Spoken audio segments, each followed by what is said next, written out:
Well, I'm ready to go here. Welcome everyone. Time to catch back up on Dragon Quest, see where I am after my trip, and progress from there, and then play some Pokopia later. Okay. That means I'm back. So I did play through another island or so on my trip to Texas. The game's 60 FPS. Did we not have a mod for that?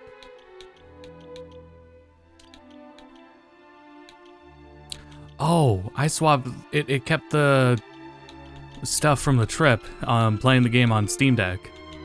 Oh, jeez.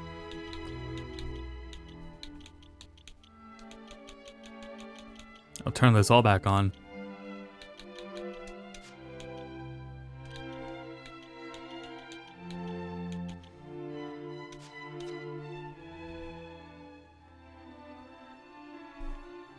Okay, there we go. That's better.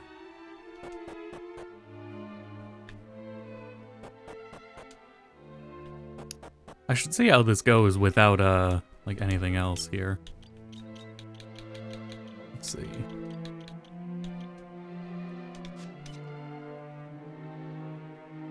Getting 180, which is the monitor refresh rate. So I can go all that way up.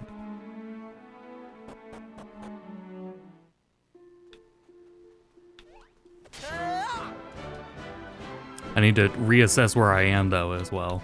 Let's see. Let's see. Got Mervin. I'm pretty sure he was not in last time I streamed. He's here now. And I've been using everyone but the hero. I don't know how that'll play out for me in the end, but the reason for that is I saw someone point out that if you have the hero benched, you still need them on the overworld. So what happens is you have all 5 party members always active if you bench the hero. So you get the benefit of like all the party members on screen at once by doing so. And for the game not being difficult, you know, I'll go fight this glowy dragon, maybe we'll see what happens, but for the game not being that difficult, that's nice to do. And turn this up a bit.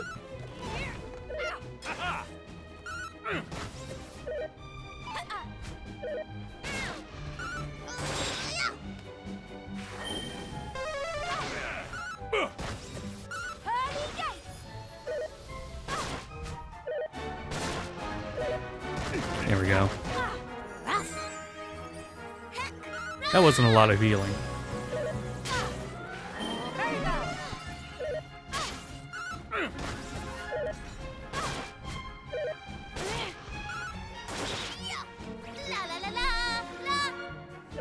Blah.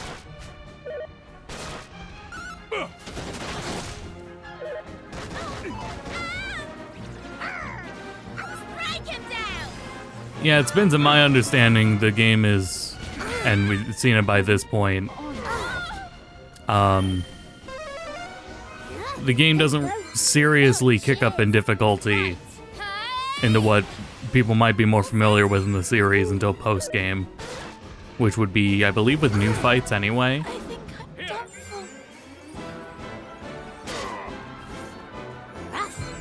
Right. Our healing sucks.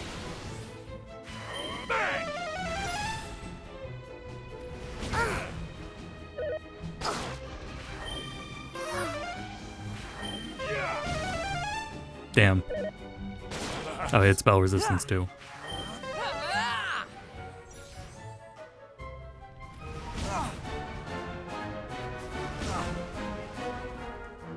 Reserve party member going out after everyone else faints. I don't know if that was in the original. I don't think it was.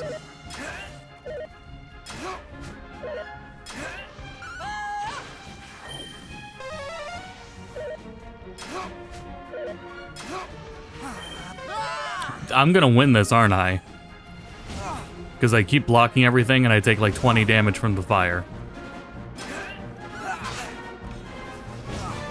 Ooh.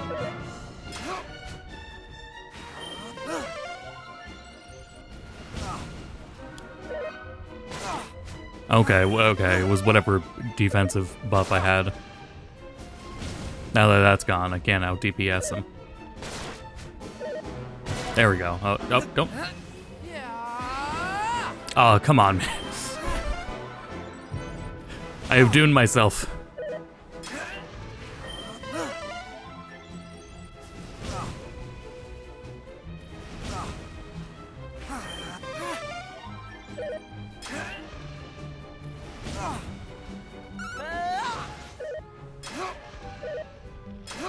I could walk away right now.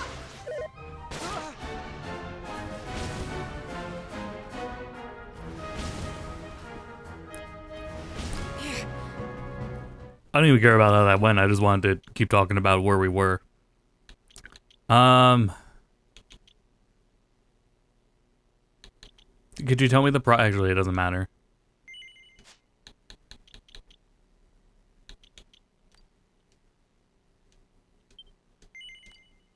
Okay.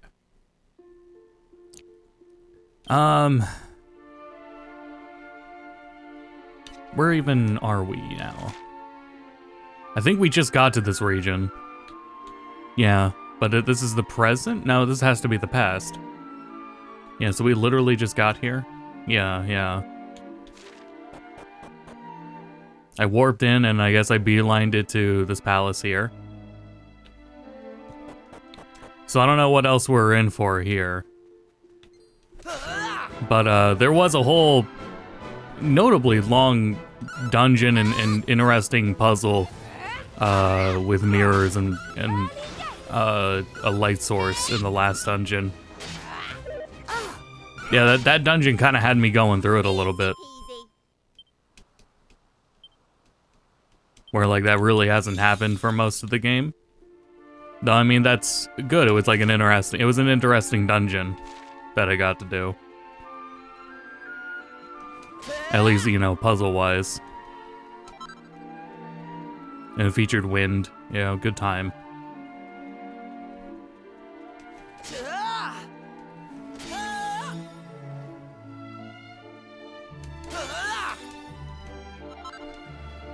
But I don't really know where we are now. This is just me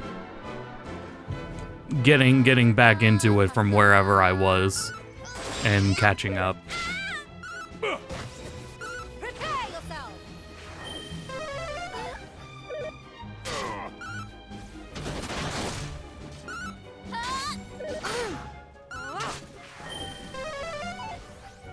We'll see where I am after, you know, doing this scenario and see where we get to.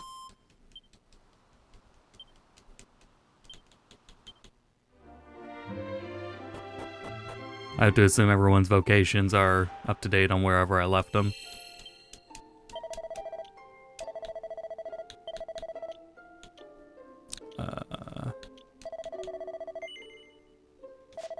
Let me look at my other saves.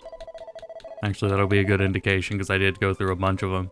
I didn't have to back any up, though, gladly, but I did, like, go this far in them. And this Coral Cave, Sanctum of the Cirrus, Hubble, Sullied Sanctum, Falls Hollow. Oh, those are before. Okay, so Sullied Sanctum is where that was on my trip. So that's all the time. Everything on March 2nd there was from the trip. Okay.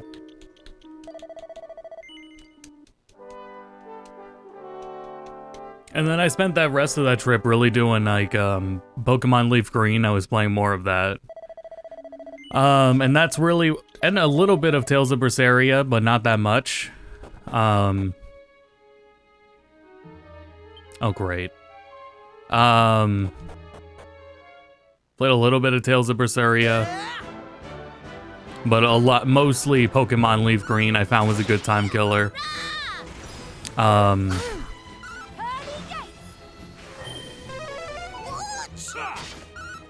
on the flights back, I was doing mostly Pokopia until the Switch 2 battery died.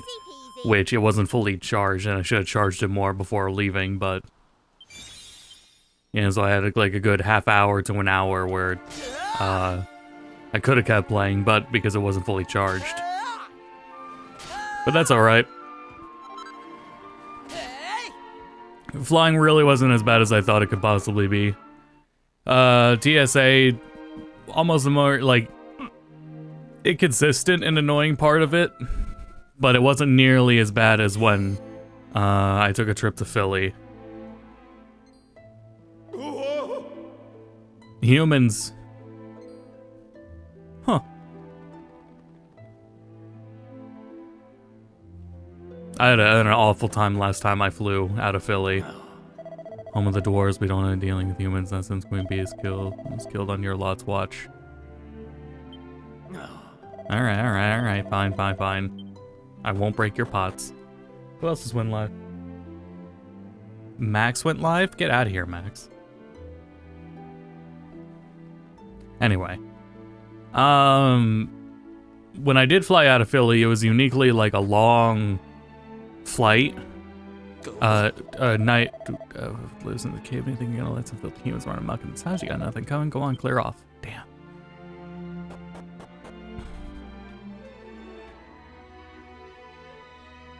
Over here.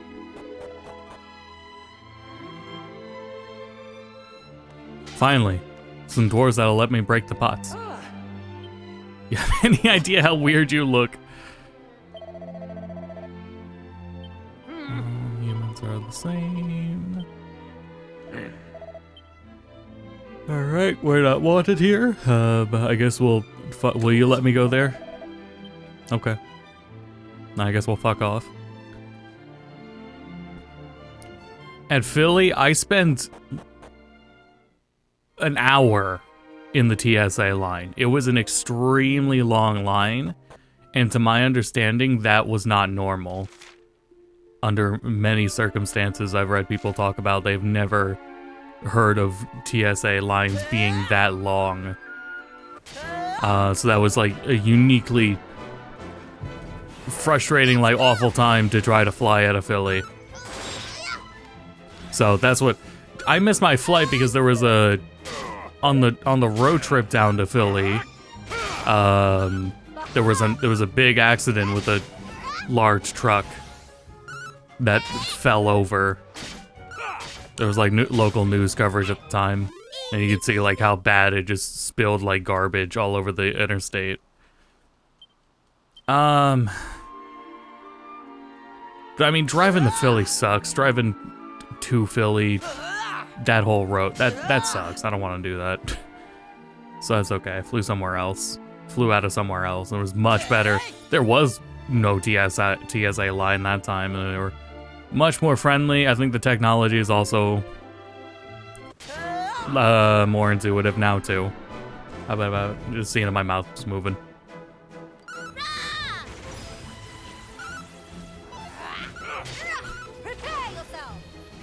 And ultimately, it wasn't that bad. The the Austin airport was a little more intimidating, but it still went fine. I still got through it just fine. Oh, but the big thing was, as a 6 foot tall person, oh yeah, we can go to the palace. We'll look at the palace more, I guess. The planes were too damn small. Even on like the larger commercial ones I had to take, it was way too small for me. I was very cramped. Part of what contributed to that was I had to bring my CPAP machine. My little CPAP device. And carrying that does not count as... Medical equipment doesn't count as a personal item or as a carry-on. So I did get to just have that with me, but that being said, it made it uncomfortable just to have the room for it. So essentially, down to that, I should really try to get first class if I want to have nothing leaves me at the sight of humans in the throes of suffering. Oh, Keep throwing garbage to keep Philly isolated. It's not like it's a... I mean, it can be a tourist spot. But, something to consider, simply don't go. I haven't had great times in Philly. You're there for like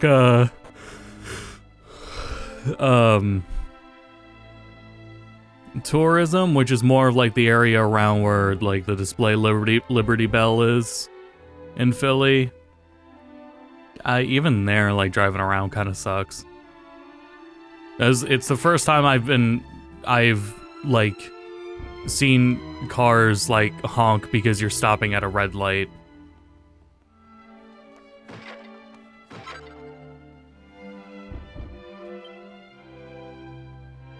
I can rant about my drivers today, though.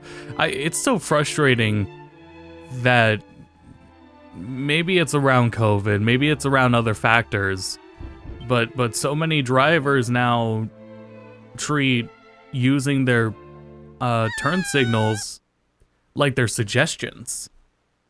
What was that? Verily, we must investigate. Same with obeying traffic laws in general, like they're just suggestions. Like traffic lights? My baby! My dear baby! You know who I am, don't you, darling? It's me, your mother.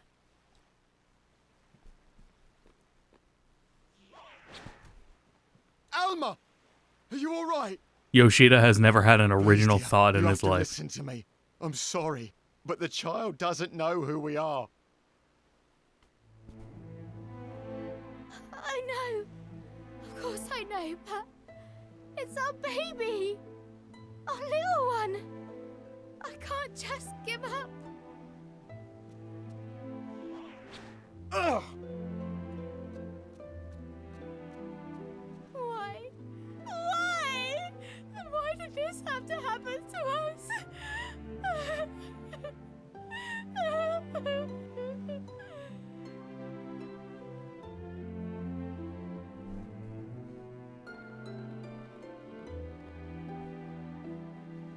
It seems we were too late. Your Majesty, I can... At ease, soldier. It's quite clear what happened here. You did commendably. Can you really be visitors? Not many have the daring do to cross the dark sea to our humble kingdom. Well, we didn't. I'd like to pick your brains. Come and see me in the palace when you have a moment, would you? That's fine. What are you gonna do about the injured soldier? And do not despair, I beseech you. You must stay strong Okay. for your child. They will need a home to return to one day. Will they not?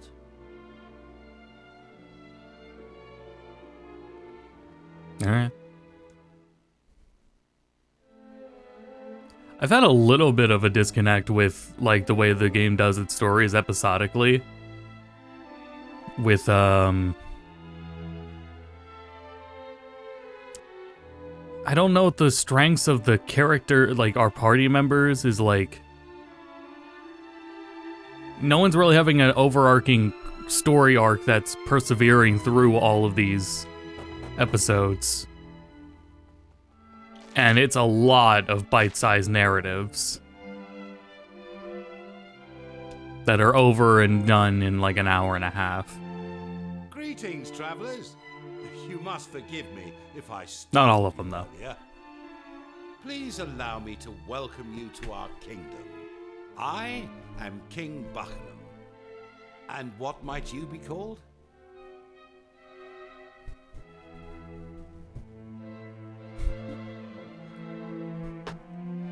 Moving my track closer. You know, I have a feeling that this chance encounter may well save my kingdom. Give me a moment and I'll explain. It all started 5 Oh my god, it years worked. ago. Since then, every child born here in Buckingham has been cursed. I couldn't get that to work. On the night of their first full moon, they take the form of a terrifying monster before disappearing into the darkness. Can you imagine anything more horrific? We know who is behind it, of course. The same fiend who sealed away island after island as he sought to rule the world. The Demon King. We did our damnedest to fight back, you know. We even joined forces with the ferocious crew of a ship named the Sea Dragon. But he was too powerful. The Sea Dragon was locked in an ocean of ice, and our kingdom was plunged into unending darkness. Without our pirate friends, we have no warriors capable of fighting the evil we face. I had started to fear that Buckingham's days were numbered. Buckingham's. And then you arrived. Now clearly, you are no ordinary band of travelers. You made it to our accursed shores after all. And so, I must ask this of you.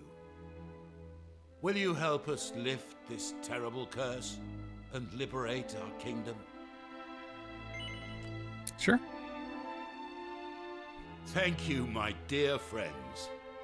And I assure you that as soon as the light of liberty returns to this place, you shall be handsomely rewarded. But now the hour grows late. We shall make a plan on the morrow. Now the inn does not open when the moon is full, I'm afraid, but you will find beds on the 3rd level of the palace. Till the morning, then. Yeah, I couldn't get that redeem to work without being live, I guess. So I didn't finish setting it up because I couldn't test it. I thought the inns were that way. So I can turn it off here, but I don't. It's not on a timer or anything. It doesn't turn off other ones if they redeem, but none others are set up besides Neko Arc. For Cloud, I could maybe have him say bitch. I think that's really funny when he said that in Remake. I won for music. I don't know when I'll get to use this, but I'll get to use it at some point. And then chump.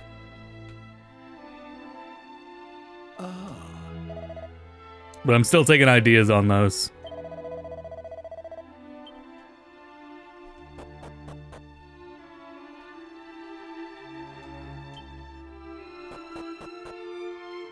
Yeah, you can use it for the other sound effects. I can go through like the library of sound effects and see if I can tie anything to that as well. Sometimes it looks like there's plugins to also pull emojis, which would be kind of cool if it could just straight take emojis instead.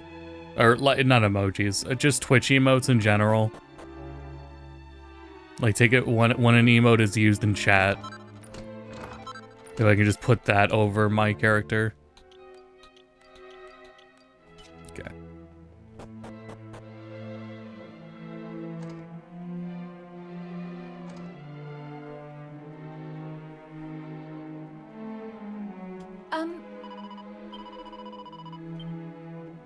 View the balcony first.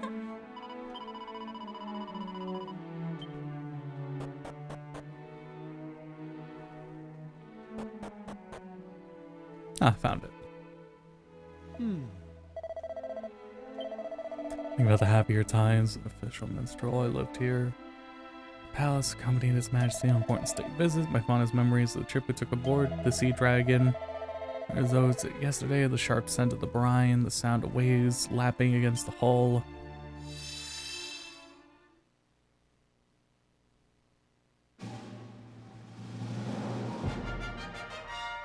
Damn. Captain Sharkeye! Yeah, okay. What's What's the matter with ye, Tar? You're flapping like a sail in a summer squall. Aye, well, we've a visitor aboard, Captain. Same high and mighty old dog as last time. I was wondering when he'd show his face. Continue making ready to sail, Tar. This shan't take but a moment. Oh, there's a rope in the front of the camera. It made it look like Tar's face was being censored. Welcome aboard, landlubber. Tain't often we see one of you well-to-do Buckingham types down here by the harbour side. You know very well why we are here, Shark Eye. Goodness knows I would not have come for any other reason. Now, will I be returning to the king with the good news he so desires? Or will you be disappointing him yet again? Ha ha! You needn't have bothered coming all this way. The Sea Dragon's course has already been set. Weigh anchor, lads! We're heading north! Buckingham Palace, ahoy! Aye, aye, Captain. Didn't ye hear me, your importantness? We sail for Buckingham. Now, step into my cabin and let's toast an alliance well made. Yeah, sure, why not? Captain Shark Eye, oh, thank you. The king will be most pleased.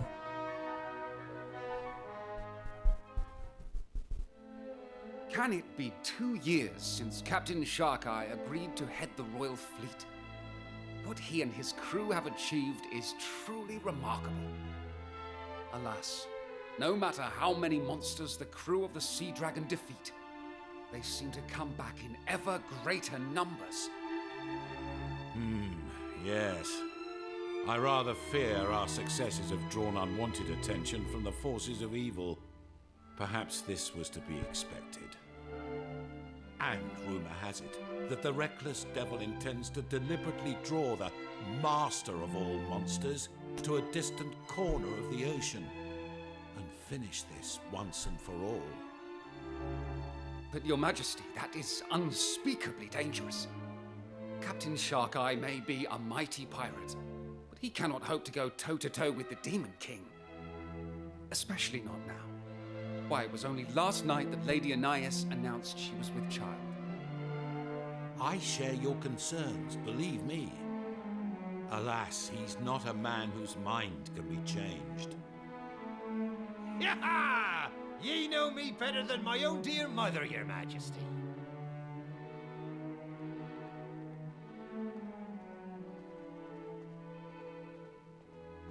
And you understand the situation as well as I do. If naught is done, 'tis only a matter of time before your kingdom gets gobbled up by the darkness. There's no altering my course now. 'Tis set, and that's the end of it. If we don't make a stand, there'll be no future for any of us. It seems we cannot change your mind. Well then, on behalf of myself and my subjects, let me express my utmost gratitude to you. Ah, you silver-tongued devil, ye. I can see why they made ye captain of this fair realm. Now listen. We're having ourselves a little shindig on the Sea Dragon this evening to celebrate Anais' news. Be there, or I'll kill all the lot of ye.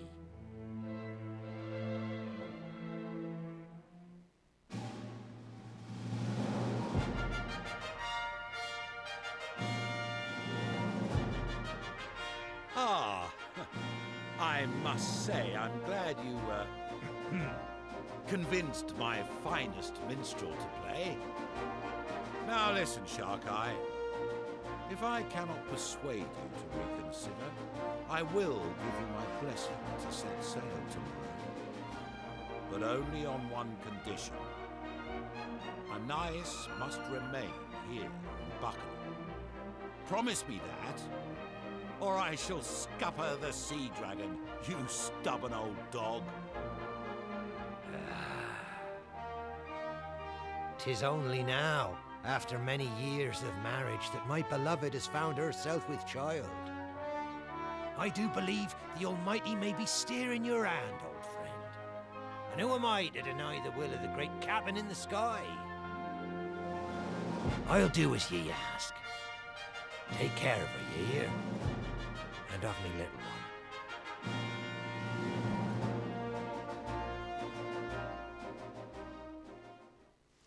'Twould appear that the rain has put an end to the festivities. The king's men are ready to escort you to the palace, Lady Anais. Please, give me a moment. I wish to feel the waves just a little longer. I want our child to remember this place. Our home. People say that you were once the queen of a foreign land, my lady. And I am inclined to believe them. But why would you forego your royal birthright for a life on the high seas with Captain Sharkeye?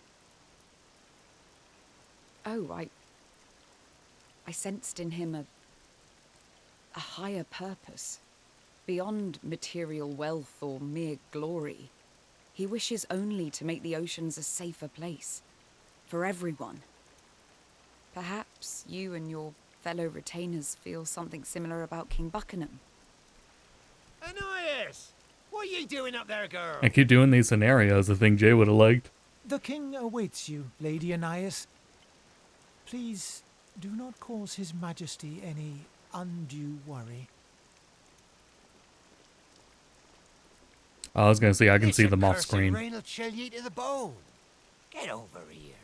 See if I can't offer ye a little shelter. My darling, let us not say goodbye. Instead, let us make a promise. Let us make a vow that once the child is born, you and I will take to the waves once again. Of course we will, me lassie. Our little one will be raised right here on the decks of the Sea Dragon. After all, 'twas the ocean that brought us together. And 'tis the ocean that'll bring me right back to you, my love. And before ye know it.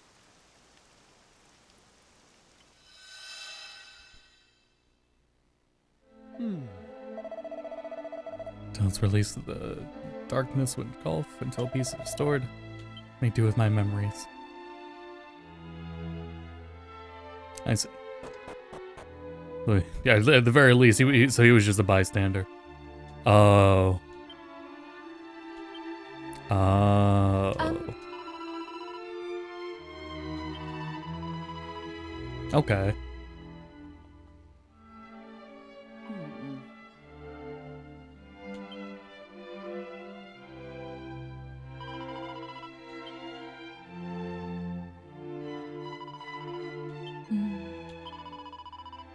Nope. Why? No shark eye here.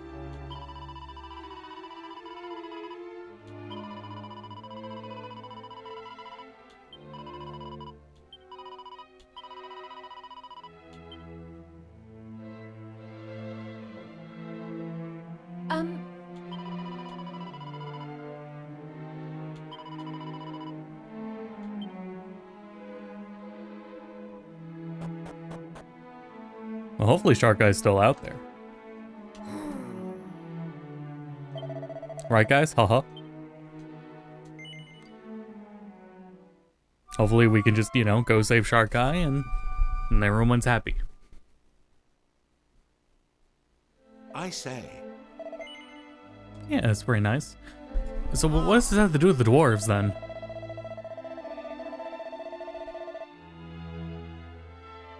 Fit only for the lily-liverest of the lily-livered landlubbers in creation. So I phrase to believe. Let me save that for later. Okay. Investigations. Our predicament is a lighthouse. No, it's beacons fall to darkness. It did fall to darkness. Oh yeah, that's right. The yeah.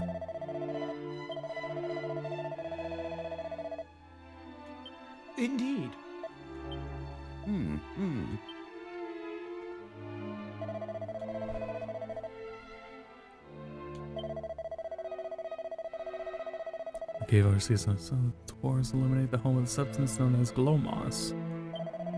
As they cover the feet of a child who has been transformed into a monster with glow moss, doing so should enable us to follow them through the darkness. Moss supply should be a simple matter of following the glowing footsteps into the beacon to the after. Wish for any more little ones to suffer, we must act quickly. Once a child has become a beast, they tend to return to Puck in only a few nights. At that point, presumably you lose all interest in him and never see him again.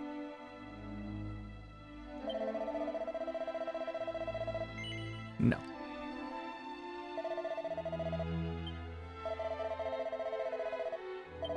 Minions and glow moss, yeah.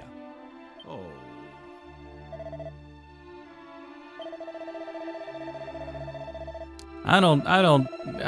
The dwarves already, I don't know if that's gonna work. Guys, I don't know about this. I'll give it a shot. What was I talking about 20 minutes ago before we got sidetracked by the story? Damn it. The emotes. Yeah, more ideas.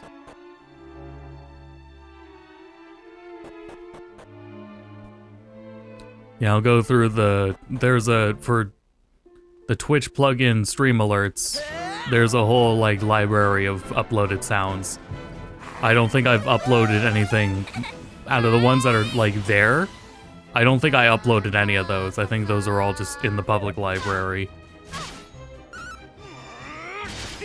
Besides Bokeh, I uploaded that one.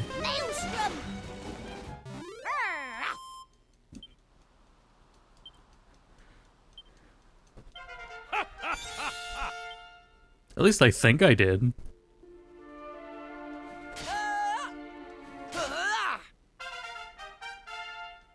Nice. Let's check our proficiencies.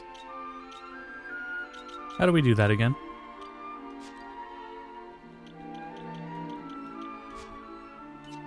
Right.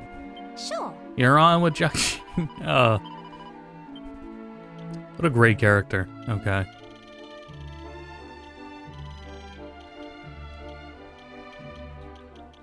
Bokeh? Yeah, that.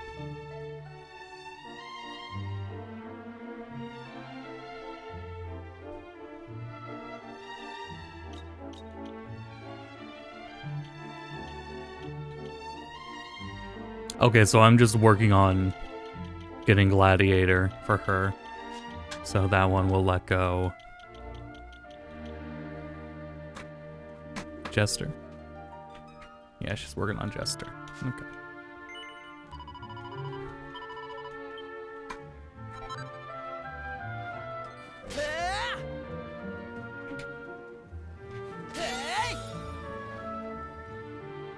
I guess we'll give it another shot.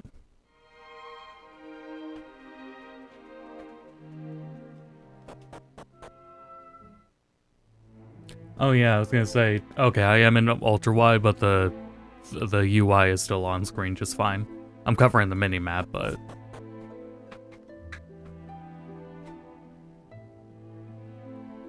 just seeing what Niles is doing.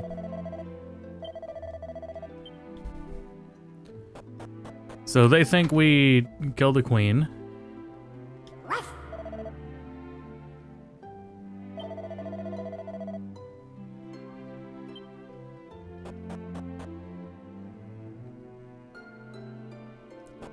Oh wait, that's the one to talk to though. Okay.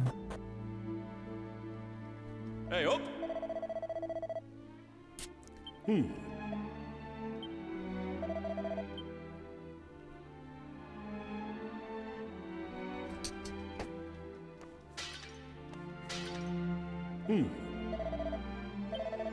Knowing all that rack meant there were humans, so you have a good reason to come in here? Yeah. Things I can't stand. I don't find him any more irritating than the average human. But I can hardly blame him for what happened to my bee. I miss her, of course. I miss her terribly. Loved her a lot. I miss my wife's tales. We seemed to brighten up the room, wasn't the doors among us. Wouldn't have jumped off a bridge for her. Let's see.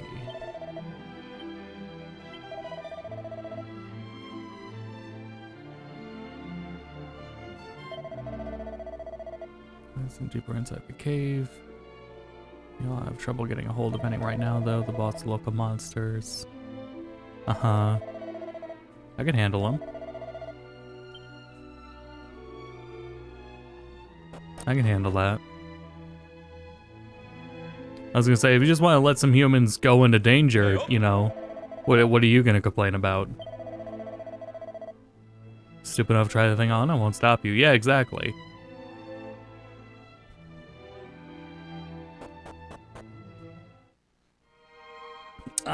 Let's see.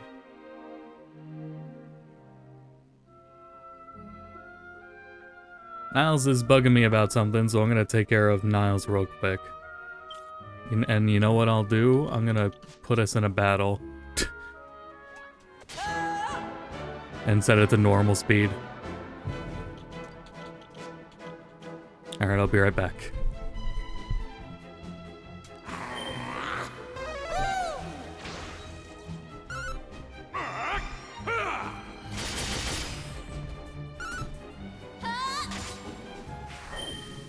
No. All right.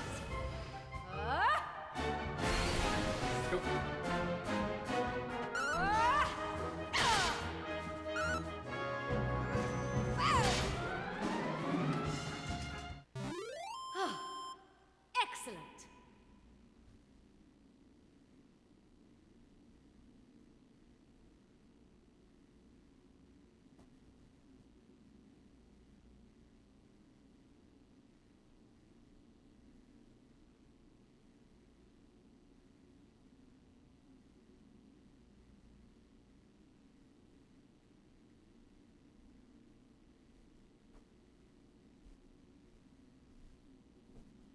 He's outside for the moment.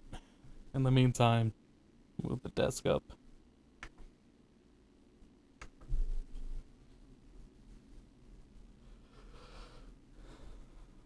Go ahead and get another battle while I wait.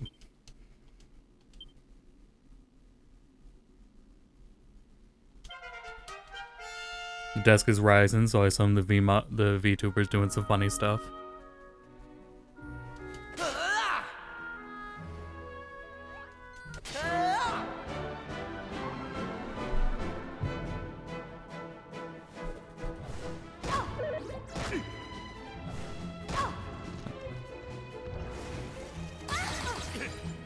You're back again. Maelstrom!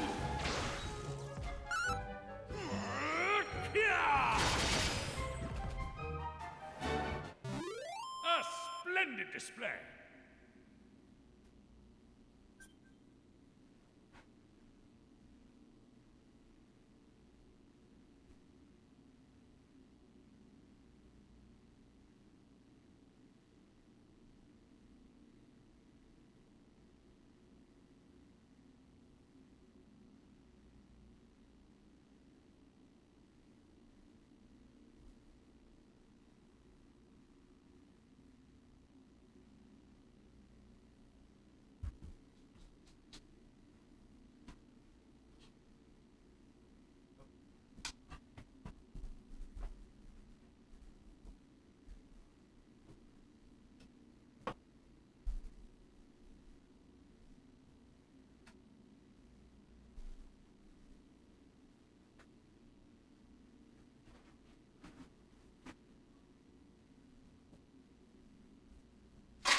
I'm back.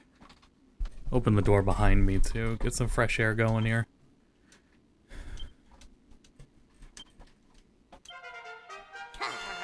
Alright.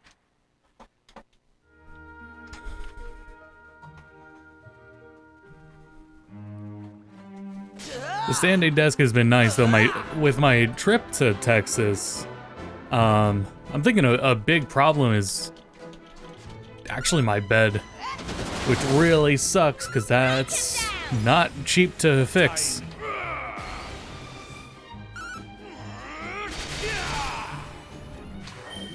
Ready? So I'm doing what I can with, like, mattress pads or whatever. But, I think it is coming down to, like, comfort with bed. Oh, upgraded enemies of these guys. Ooh, metal slimes.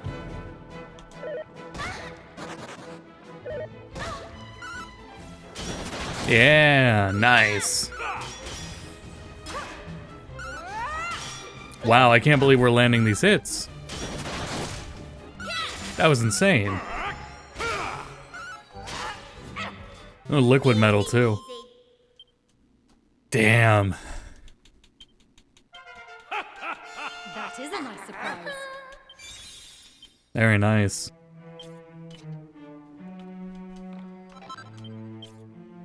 Check everyone's proficiencies real quick. Okay. Just good progress.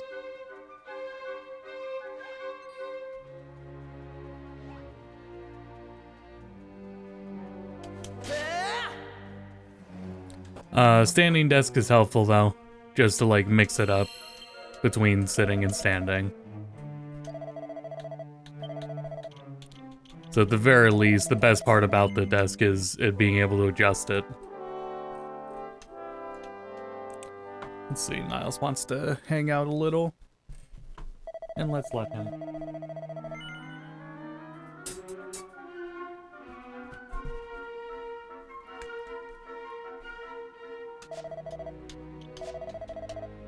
Okay.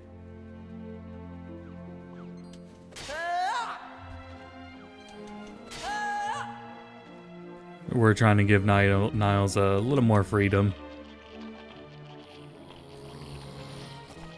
I can't get enough of this stuff.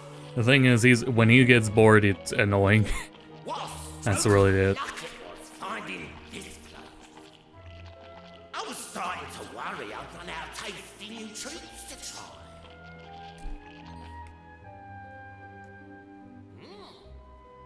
Who the heck are you? Lord Nosferatu. There, you. Nosferatu. Buckingham, I'll bet. Huh. Humans, eh? I thought something about you smelled off. Though I must say, I didn't think there was anyone left in Buckingham capable of making it all the way down here. I'm impressed. To be honest, I was brought here by don't look humans. very tasty. But there's only one way to find out for sure. Wish to pay me tribute. Oh, Jesus.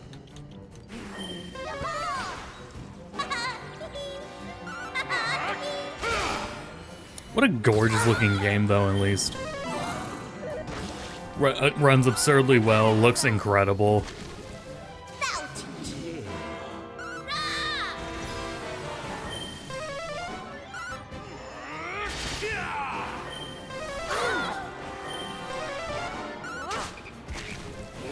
Let's go!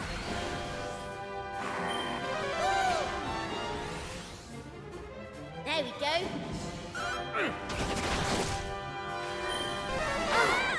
Prepare yourself. There we go. His limit breaks are really damn powerful. Nice.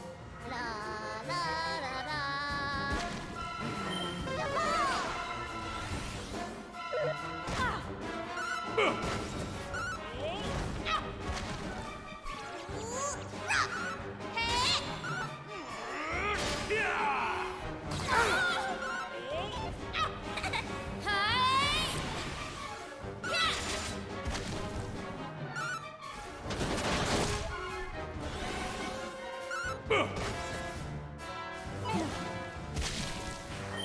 There's a different timeline where I never heard about why Lyle likes Dragon Quest being the auto battle system that it pioneered.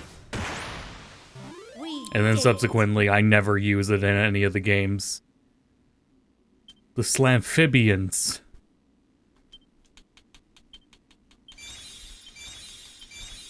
Nice. Why? How?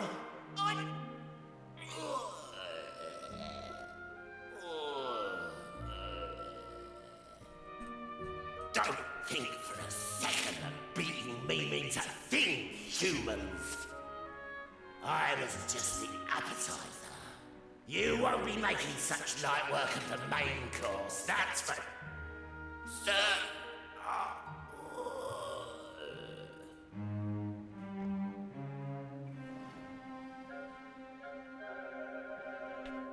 Sure. Yeah, in this room I got a nice door to the backyard actually, and it's nice to keep it open for the fresh air, and it so far is also keeping Niles pretty occupied. He seems to be well, he's always been a big fan of it. I know that. I was gonna make sure I like keep access to the door open. I'm still like putting more things in the room.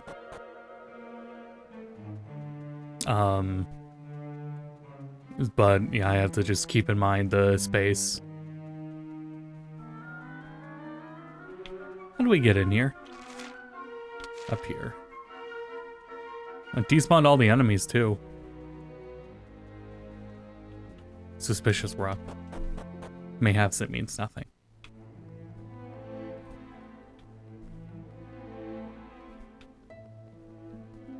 And tell them the good news while we're here too. Hey, we made it back alive. Hmm.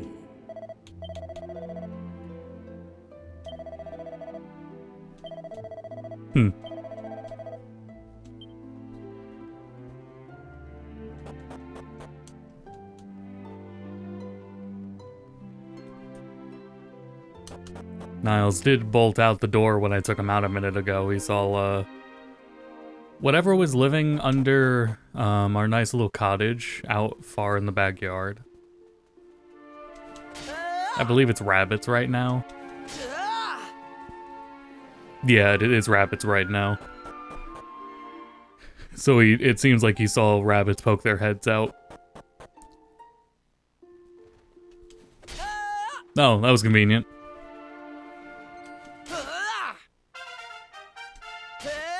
Niles is a golden doodle, so he's not really a herder like Rita was.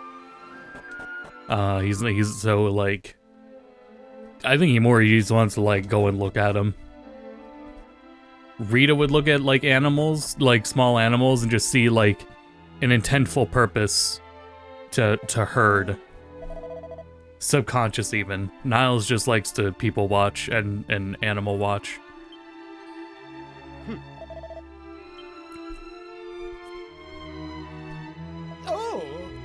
And couldn't have timed your rival better. Another child has... Wow. Quickly, the Glomas. What if we didn't get it? Nice. Looks like you did a great job in and all over its feet.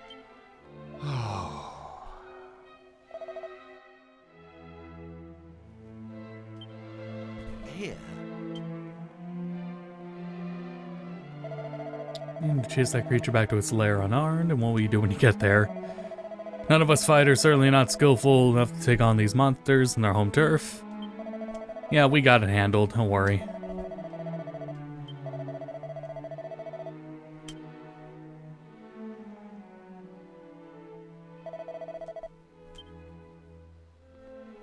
See, I wanted to stream earlier and see how I vibe with it, and then how it can help me feel, I guess. And see if anyone's around during the day. It would be easier to stream during the day, I think. Please allow me to thank you once again for your heroic actions. The footprints left behind by the glow moss should allow you to find your way into the beacon. If you can make it to the top and extinguish the sinister black flame that burns there, I believe our kingdom will be saved. In order to do so, my learned friend here informs me that you will require a substance known as prism dew.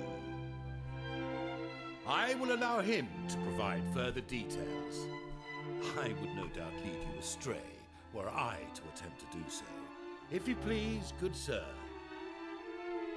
As I've talked about before, European actors are very, very good, but Oh, yes. one of the side effects is Legend how has it that slow prism they of speak. dew can be gathered in a place called Rainbow Cove.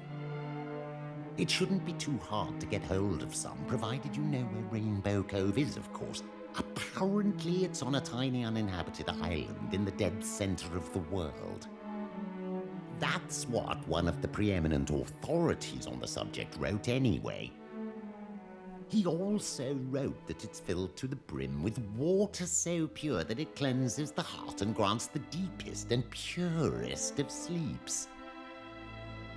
This is all just hearsay, of course. No one's ever actually been there. Who knows? Maybe it's not even in this world. Maybe it's in heaven. Rainbow Cove. Do you remember that holy water we used to put out the black flames up on Vermont? Do you think that's where it could have come from? You know what I'm talking about, don't you? Your Uncle Pike gave it to you, right? That's right. We need to go and ask your uncle where he got that water. I've got a funny feeling it'll turn out to be Rainbow Cove. If you have even an inkling of where you might find prism dew, you must go there without delay.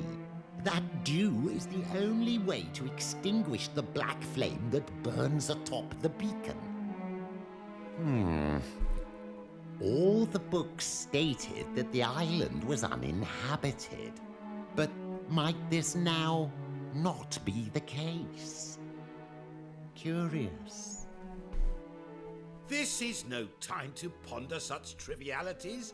I humbly ask that you seek out this prism dew forthwith. Once it is in your possession, you are to follow the footprints into the beacon. Thank you, my friends. My kingdom is counting on you once again. Yeah, we got him, man.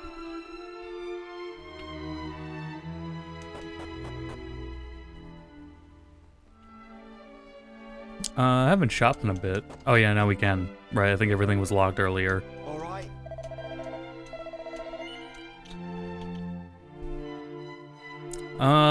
This depends on who's actually wearing this equipment.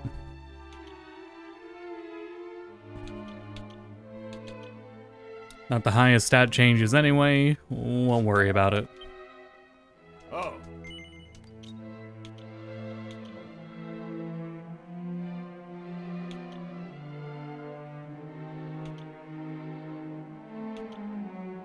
No, we're good.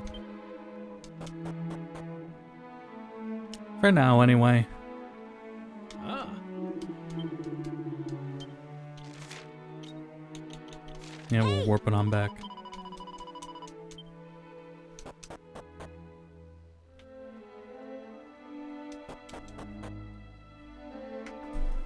And going back down. Niles is watching me go back down.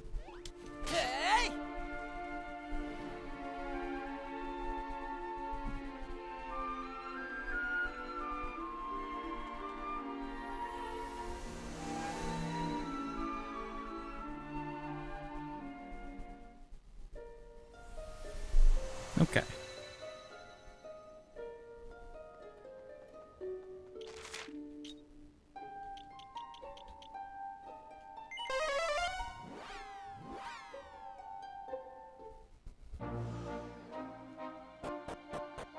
I'm not really sure if it's gonna like lead to anything starting today with how streaming here goes.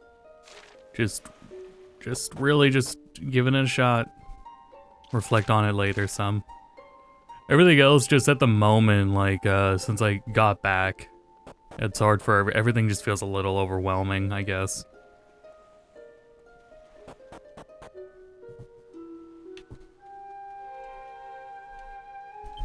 And it feels like that the longer I take to just, like, start working on, like, an actual video. Isn't you?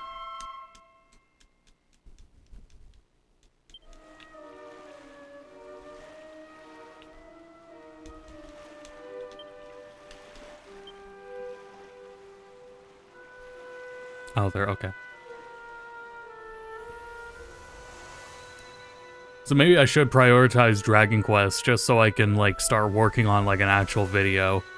Though we do have Mega Man Star Force next week. I will have to, like, prep for that stream. That's at least something I do have to work on, is prep for that stream. Damn. So, I guess I got that going on. But in general, yeah, maybe that's what I'll want to do is... get to work on, like, an actual project. And that's the other thing, though. It doesn't even have to be, like, a port review. I have other things I could be doing.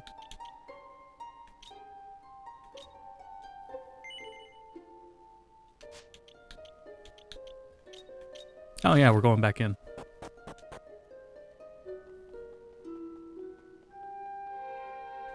Shit, which one was it? Yeah, it's this one.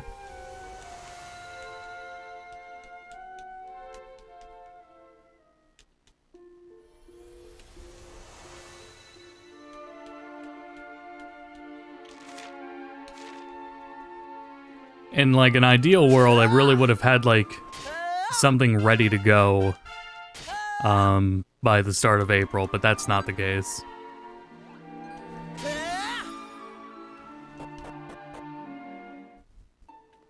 I had some stupid April Fool's idea. I don't remember what it was.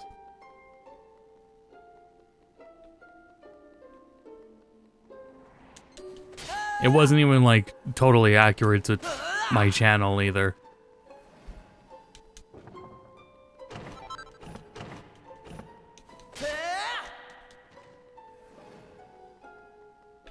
I don't know. I can't remember what my plan was.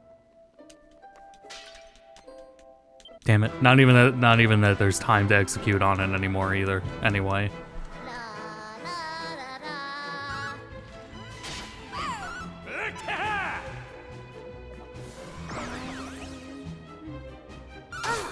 Oof. Naughty, naughty! How dare you!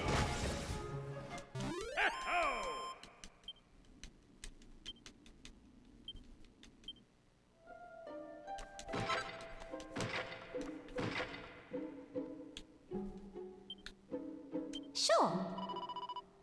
You're on with Jackie. Champion.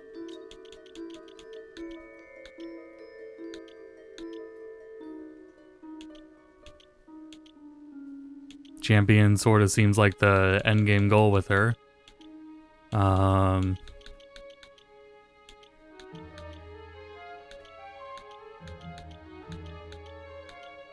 Can't really do much with palette with these ones besides whatever job this one is, and I guess it's not champion.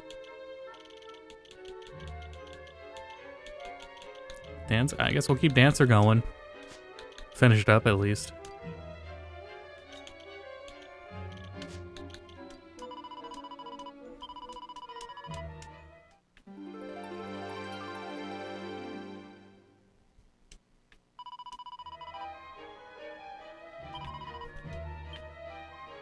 Yeah, Niles is just chilling by the door, watching out.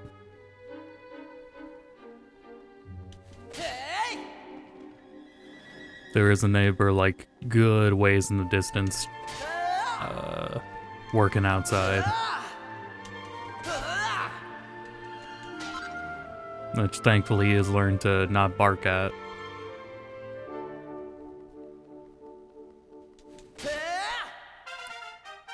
It's very nice. He does seem to learn what to not bark at.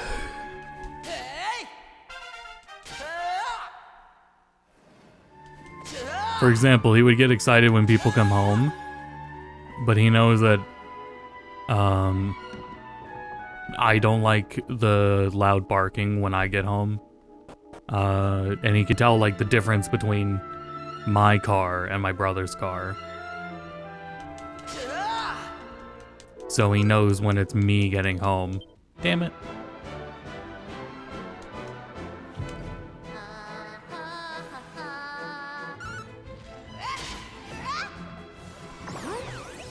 Ready.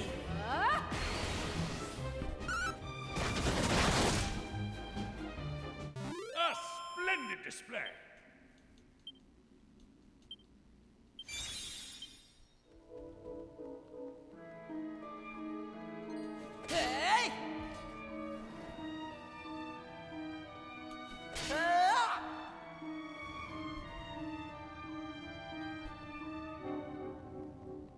Reminds me a little bit of what I was doing in the last dungeon.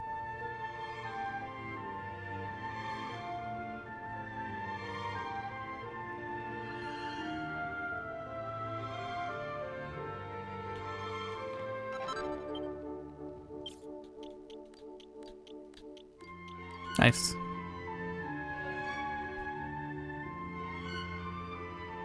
Oh yeah, I definitely wasn't up for Tekken yesterday on G2B, unfortunately.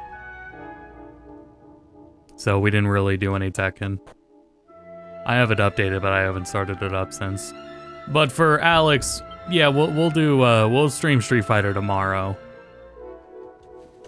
I'm disappointed with how Street Fighter's gone as well, but we'll still... Jesse asked about it. So we'll definitely get a stream of it in, no problem. I'll freshen up on my Cammy tomorrow.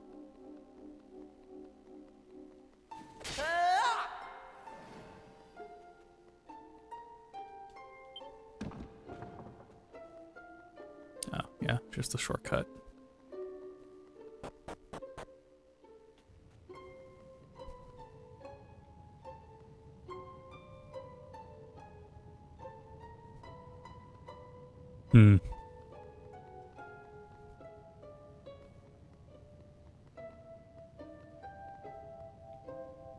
I guess if they repeat it doesn't really matter.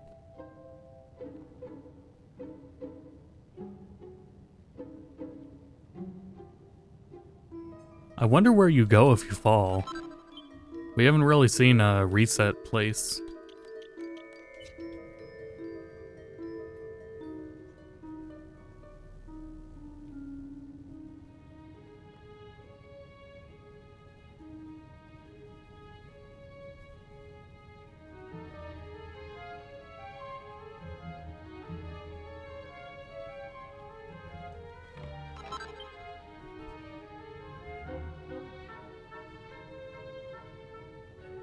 Things definitely feel like more calmer during the day. That's a nice benefit to this. Though it does help with the weather in the season. There's birds outside. We seem to be done with snow now. The weather is getting close to a tolerable temperature. That's definitely something very necessary, is just like... be sure to get outside and breathe some fresh air.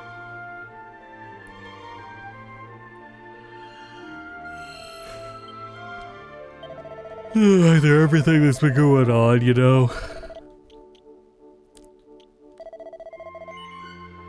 Whoa, whoa, whoa, whoa, whoa, whoa, whoa, whoa. Did I cycle my saves without realizing it? Oh, damn it, I did. Hold on, gotta back up the saves here. Documents, my games, Dragon Quest 7.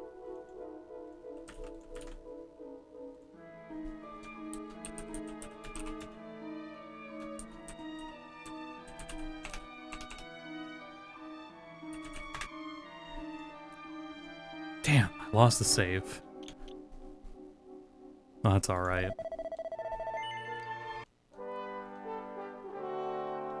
I didn't notice that I rotated, cycled back around in my list.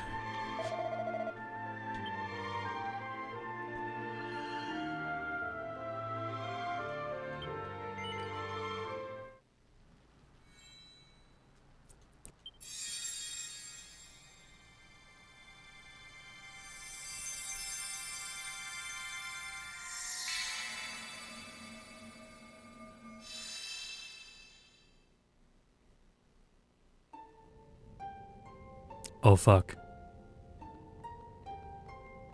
Ultra Dimension. Finally, you have arrived. I have long since grown tired of waiting. And even longer since has the grinding into dust of mere cattle ceased to amuse me. I had hoped that an opponent truly deserving of annihilation at my hand would one day appear. And here you are at last.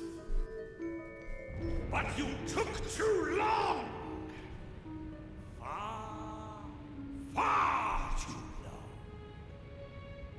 I had thought to toy with my prey before destroying it. But I have grown impatient. You will be crushed forthwith and without mercy.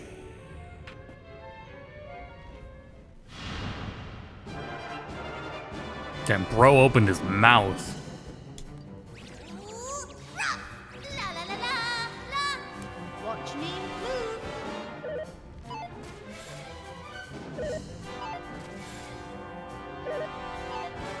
I'm sorry? What the hell did we just watch? Holy shit!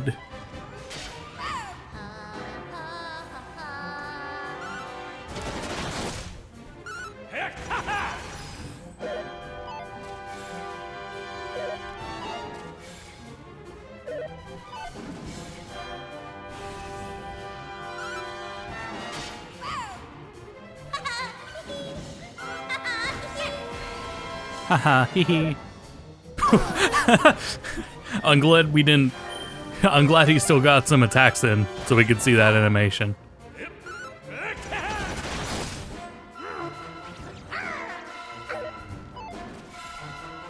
Up we get.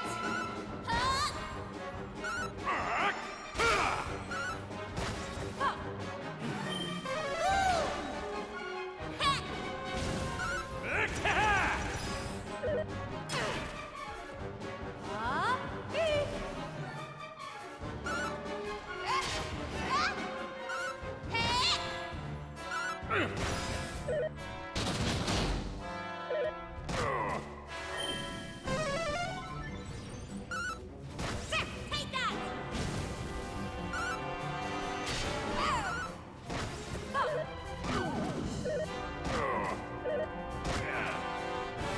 Try this.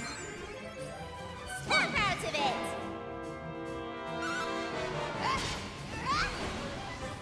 He's got a lot of HP. Try this. Right. Appreciate it. Here I come. The thing with combat really being like this is there is no point to see when an enemy's name is yellow or orange. I guess when you play like this in the first place, though, you're probably not thinking about that. You have no reason to care about that.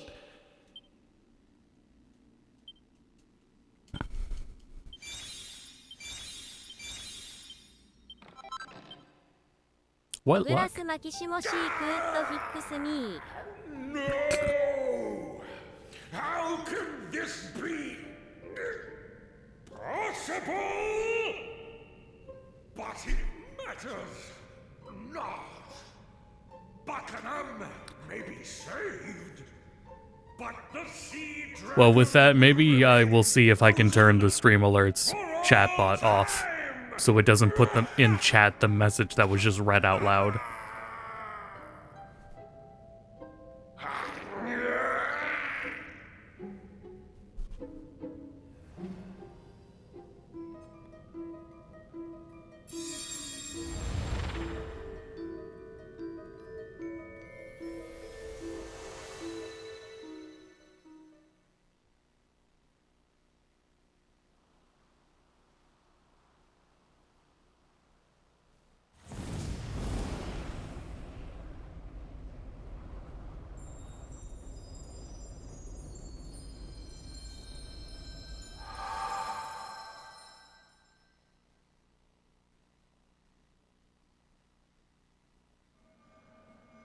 Hey,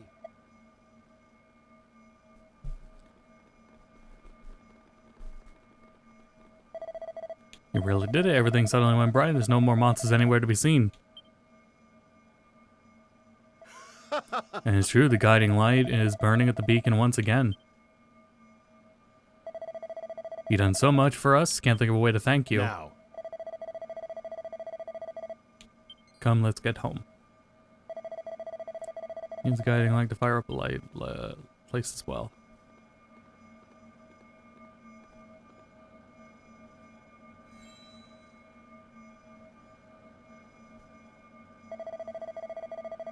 Now it'd be good, so good to follow us back to the palace. Come on, everybody. I need to consider Jay's Fugi for me, just so I can like lean back while streaming, because this VTuber's gonna get fucked up if I lean back. But I would really like to lean back right now.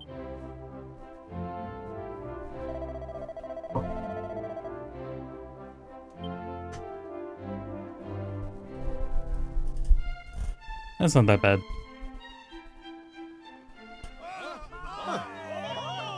It's our heroes and saviors. I can't tell if the body's fucking up because I think my logo and stuff are covering it up.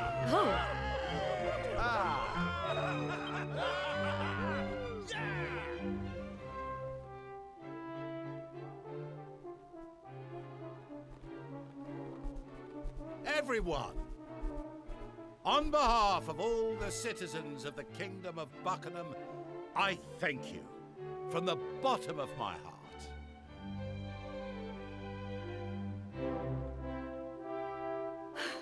King Buckingham! Lady Anais has disappeared! And they found this weird old man in her bedroom! Weird? How dare you? And just who might you be, if you please? If you shut up and listen, I'll tell you. I am Scuba, King of the Seabed. Scuba. I was sent here by the Ah, Wind yes. Spirit herself. Scuba. I brought a message for the people of Buckingham. A message from Anais. A message? Why would you be delivering messages for Lady Anais? King Scuba, was it? An excellent question. And here's your answer. Because she's living under the sea with me now. She jumped. I knew it. Oh, how could she have been so rash? I don't know if that's what he meant. Oh, stop your sniveling, man. The only one who's jumping here is you. To conclusions.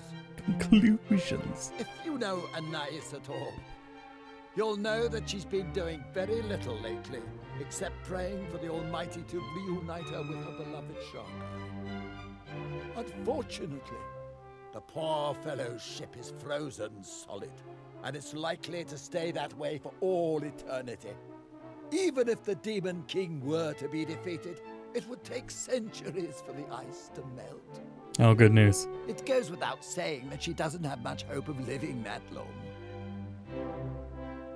But that didn't stop her praying.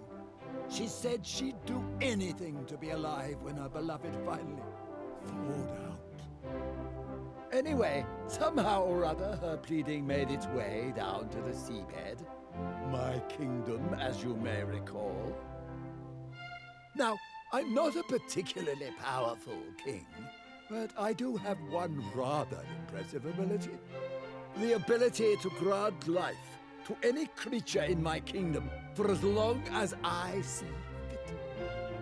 Well, Anais was determined. She was willing to come and live underwater as long as it meant that she might eventually be able to see her husband again. So when your heroes here beat the monsters up in that tower and lifted the curse hanging over the country, I thought it might be a good time to come and fetch her. I had no idea she would go to such lengths. Well, she did, and there's no turning back now. I was able to turn her into a mermaid, but making her human again would be beyond my powers. She knows this, of course, but that was the sacrifice she was willing to make in order to see her husband again. Now, as for her message, she wanted to say thank you to you, King Buckingham, and to all of your subjects. And she doesn't want you to feel sorry for her. She's happy with her choice. She's made her peace with it. There, all done. Right, I'm off.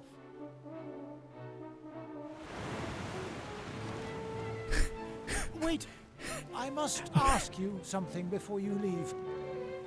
What became of the child that Anais was carrying when the kingdom was plunged into darkness? Well, I don't know for certain, but I have an inkling. You see, the Sea Dragon and all its crew have enjoyed the personal protection of the water spirit since ancient times. That's why her captain always bears the mark of the spirit somewhere on his body. It's passed down through the generations. Hello, Jay. Which Welcome. means, by the way, that any child Sharkai and Anais had would also carry the mark. But I digress. I have a sneaking suspicion. I don't know Sharkai's how to recap the last 10 minute, last 30 seconds of spirited away by the water exposition. spirit for its own safety. I wouldn't be surprised if he or she was living a perfectly normal, perfectly peaceful life somewhere. The pirate's captain's wife wanted to live with But I'm him just forever, a humble servant of the and he was left in the I sea. don't know any of this stuff for sure. Anyway, I'm glad to see the darkness got lifted. And she was turned into a mermaid and is now living underwater and will remain there for until he returns. He's not dead. His ship is just literally frozen, and it must now thaw. Perhaps I failed to grasp the depths of Anais' love for Sharkai. Still, we must heed her message. We must not feel sorry for her. She has taken her fate in her own hands. It is time we did the same. The palace lighthouse... Pirates 2 to 3. Please, follow me. Is Pirates based on any story? Like, there's some similarities, but this game came out in like 97. Huh? So I just imagine they share a similar folklore.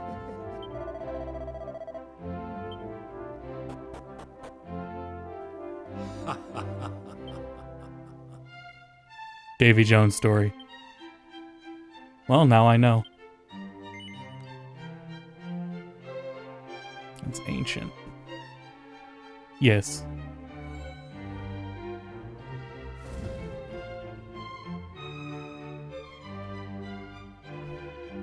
Circling back to Yoshi P has never... Oh, it's a baby.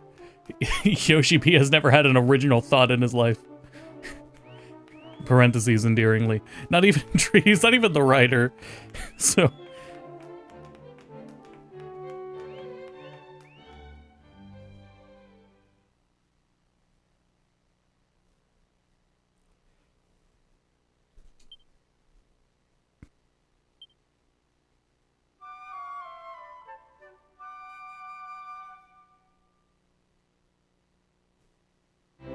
It seems the time has come for us to say goodbye. Though I doubt this is the last we'll be seeing of each other. I think we're gonna have ads running soon. Now, it is time for me to repay you as promised. I thought perhaps this would make for a most fitting reward. It is the legendary sword, passed down from one captain of the Sea Dragon to the next. Sharkai left it in my care when he set out before his final battle, that it might be used in defense of his wife and unborn child. Until now, I had not met one whom I deemed worthy of such a weapon. But in you, I have undoubtedly found such a person. I hereby present to you the Sea Serpent Saber.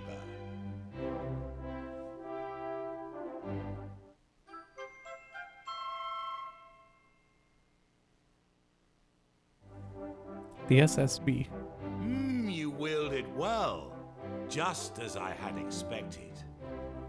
Truth be told, there is something of Sharkai about you. Incidentally, it strikes me that I've told you very little about the captain. You must be curious to learn more about him. I beg your pardon. My chief minstrel told you everything you needed to know. That's true. I do not employ a minstrel. Oh, I did, of course, a long time ago. Yeah, he was still there. He was a fine man and a talented musician, but he fell ill and died many years back. No, he was just on the balcony. But of course, you are blessed with powers beyond those of ordinary humans. I should have learned not to be surprised by your capabilities. In any case, the most important thing I wish to say to you today is simply this. Thank you. Your name shall live on in the legends of my kingdom for all time. And not only here in Buckingham, I believe the dwarves also have reason to thank you. They would be grateful for the opportunity to express this gratitude in person. Perhaps you should pay them a visit before you leave. I guess so. I mean, we need to get the fragment from them anyway. And now, hopefully, they won't be so mean to us. I mean, maybe I missed something too, but I don't know how this... Their queen's not coming back, is she? I guess we'll just go see.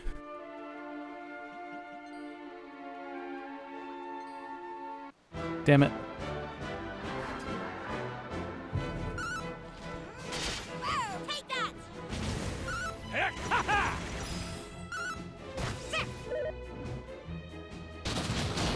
Ouch.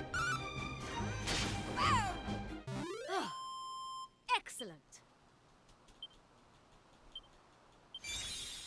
Nice.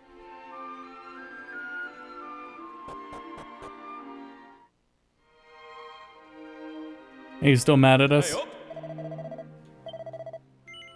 Yeah, it was.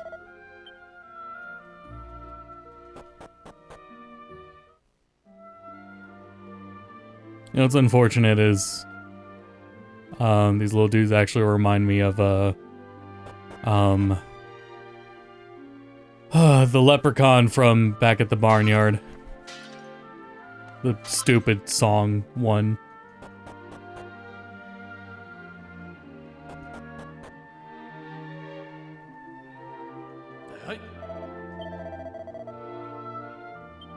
You sure? I'll talk to the foreman and hopefully he lets us in.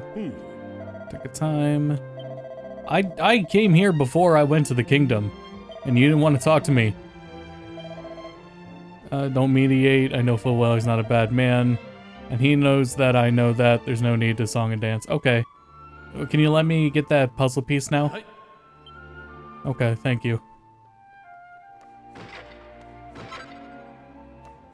Well, your most valuable treasures, huh? A seed, some MP, this fragment that you don't know what it is. A siren sword, okay. Alright, we do equip it, so alright, that was worth it.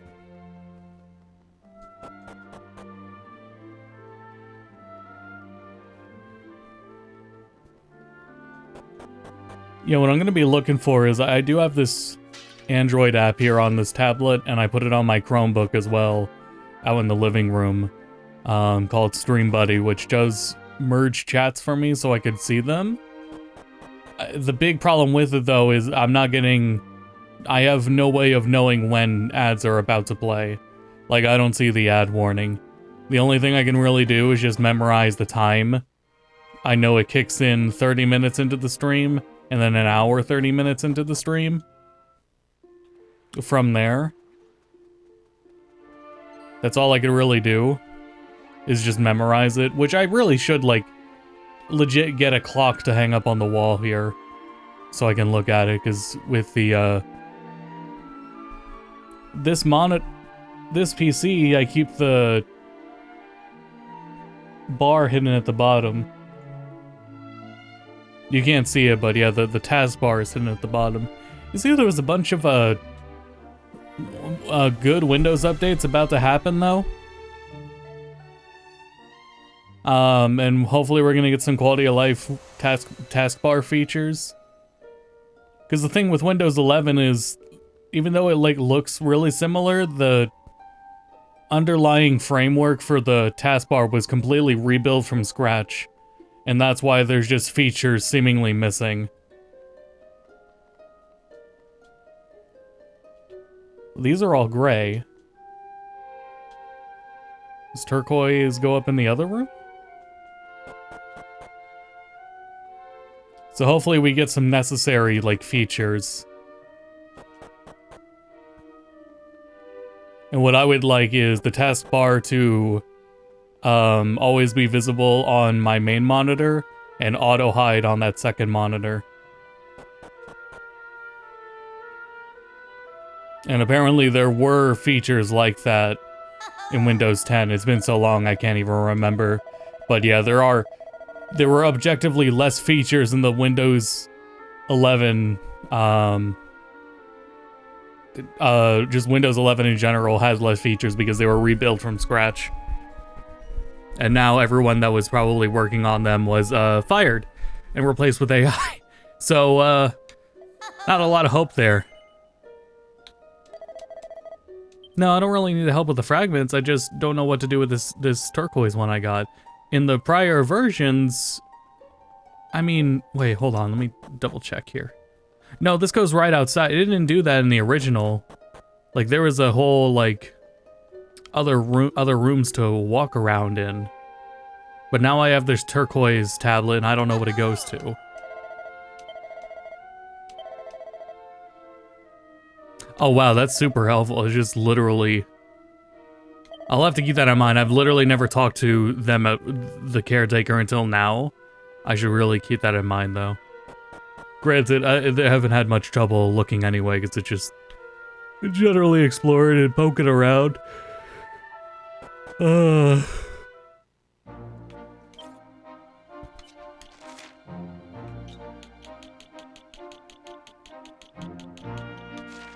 But yeah, let's call it there for Dragon Quest and then go on some Pokopia. Who takes the caretaker? The care. It's a mutual relationship.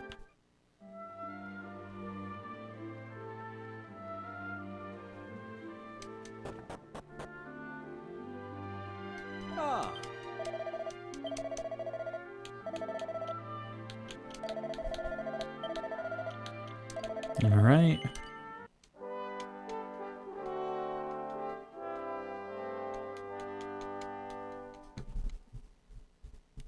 What was that for, Niles?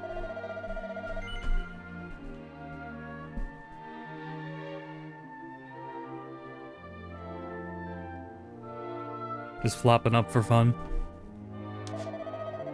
Alright, I'm gonna get Pokopia set up and then we'll be back in just a minute, so everyone hang tight and we'll be right back.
Alright, we're back.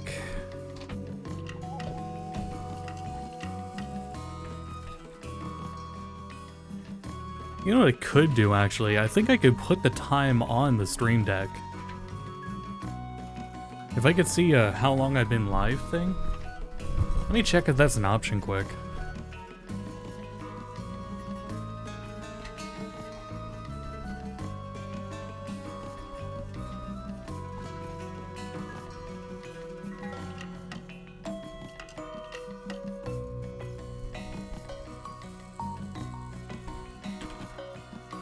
Timer, uptime counter. It's a general PC timer.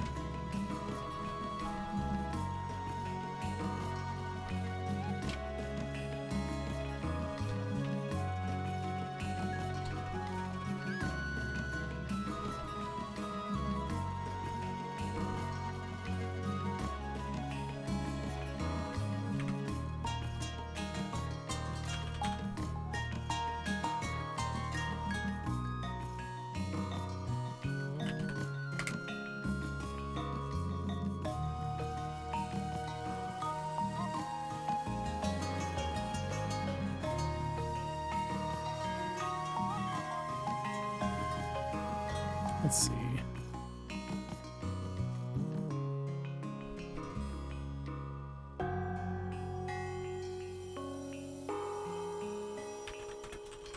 OBS time.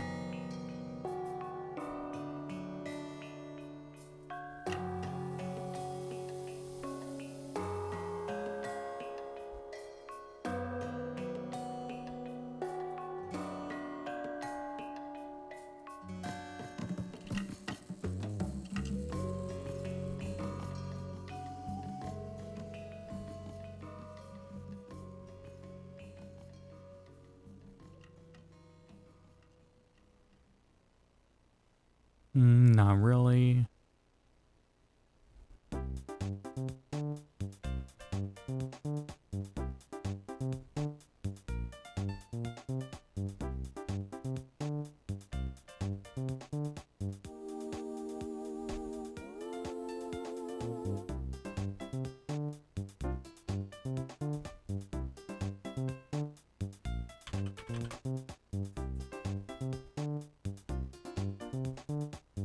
Clocks by Elgato.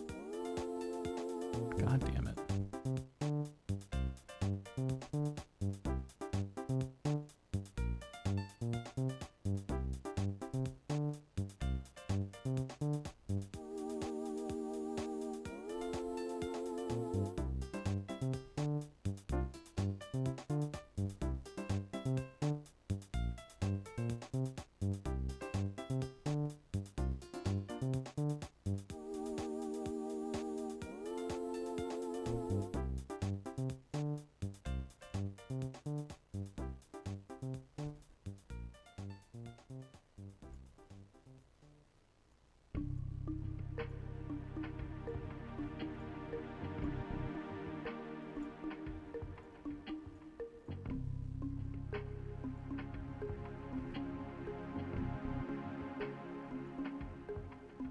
I guess that works.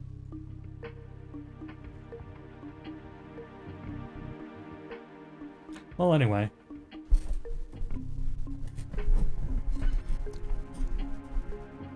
Better than what I didn't have before.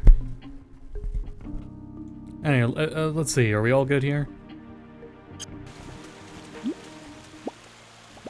We are, though I need to change the game.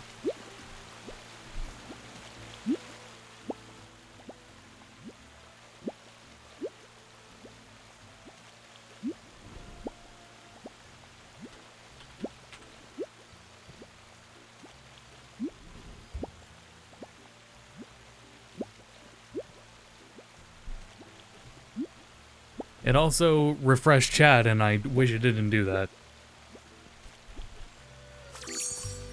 Well, anyway, we're gonna turn it down a little more.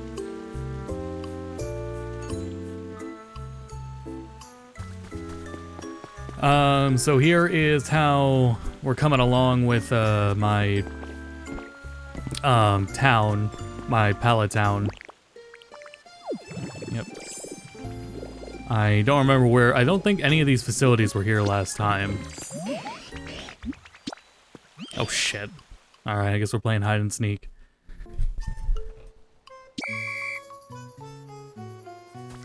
I was gonna say, I sure hope Dratini's not playing. Oh shit, Bulbasaur is though.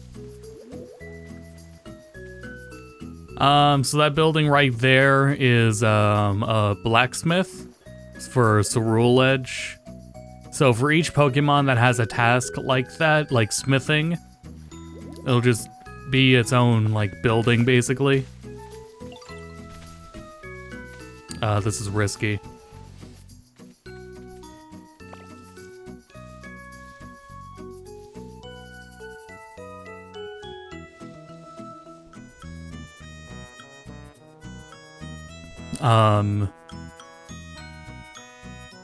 Come on.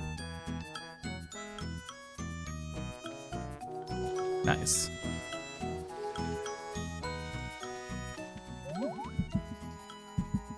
There's a coffee shop over there. That's where I have, what do I have over there? Like, all my cooking stuff is in that little cafe. And then this building over here is for the Pokemon that litter that need daylight or like it humid. And then I have for the other ones that don't want it humid or bright, there's a cave area. I'm thinking about moving them though. Here's the thing is there's a few like mechanic things about the game I still want to like know. For example, is there like a determined radius of the amount of Pokemon that can be spawned at once?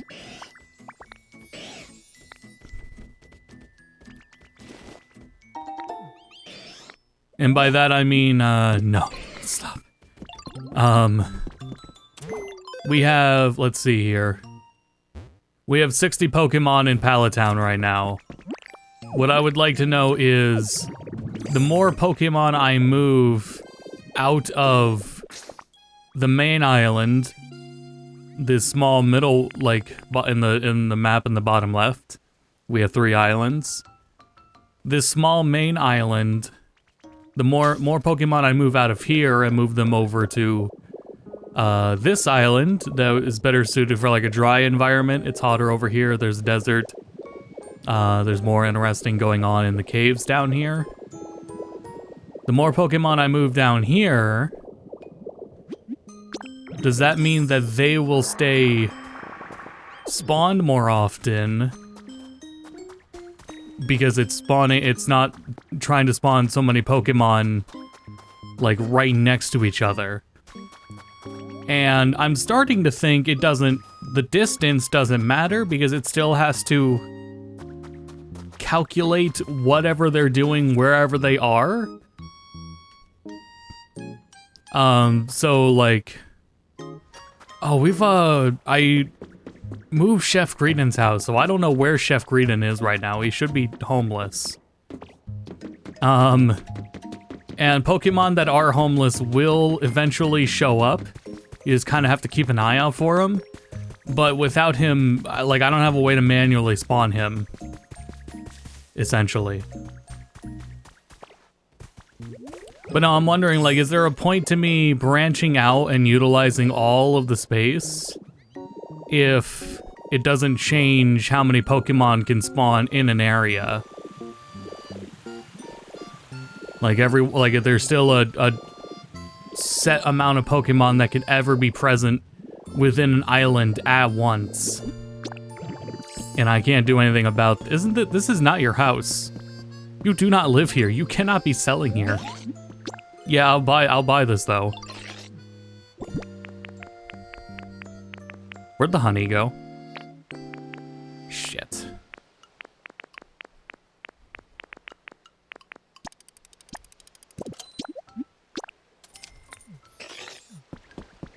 Yeah, I was gonna say, this is Gardevoir's house. This is Squambo's crystal. And, I mean, Umbreon doesn't even live here. And Umbreon complains about it being too bright. So, buddy, I don't know what to tell you about that one. what I did was, I did expand on the cafe a bit. It's wider than it was like the other day. I don't think I built this on stream, so it wasn't here on stream. But I expanded this a little bit to take up more space. And then I moved Umbreon inside here since this is their the Evolutions prefer these little food things. So I thought I would just like plant that there. I could probably fit some other ones here. But it's so much more spacious now. There's room for Chef Greedon and for a merchant to take up work in there. So it's a lot more spacious now, and that's like a good space there. I have noticed, this is the thing about like how I build in these games and design like in these towns is I really prioritize function. I think the secret to like enjoying your time in these games is identifying functions and what you want to be most convenient. And what I found with having a cafe with all my cooking materials right next door was, number one, it was too small. And I have found that if it is 2 blocks wide, that's like the minimum. If you have paths that are only 1 block wide, you will easily get blocked by Pokemon standing in the way that will refuse to move. Especially if you have like a merchant who is going to be standing in the way, or Chef Greedon, or like some of the other larger Pokemon. Oops. Some of the other larger Pokemon, they're gonna be in the way, so you need to have like all these paths set up to be at least 2 blocks wide, just to have enough room. Same with the camera. Like, I was thinking about this, like the camera in this game and how it auto adjusts to interiors.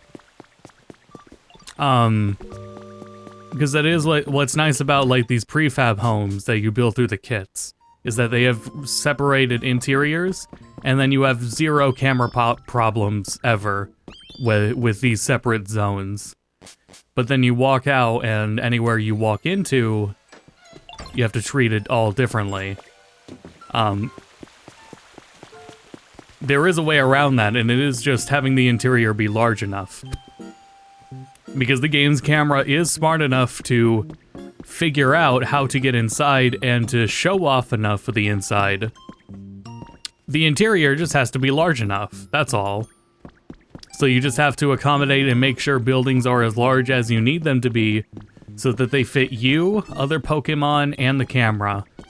And right here is about a good baseline. Like, this is the bare minimum. It's like the space in here. What's up, Masquerada?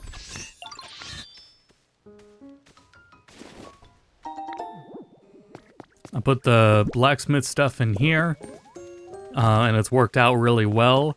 Though this could still be larger. This is a pretty tiny area. Like, this is pushing it. I might expand this, and I do have the room to expand it if I'd like. In addition to that, there's also, I mean, I might change the blocks I use to make this, too. I might make the floor like cobblestone eventually, so that it's more fitting for a blacksmith location, you know? But for now, and I guess I don't mind doing that, as long as I think the space is the most important thing to get correct first, because destroying like half of this building to rebuild it was kind of annoying.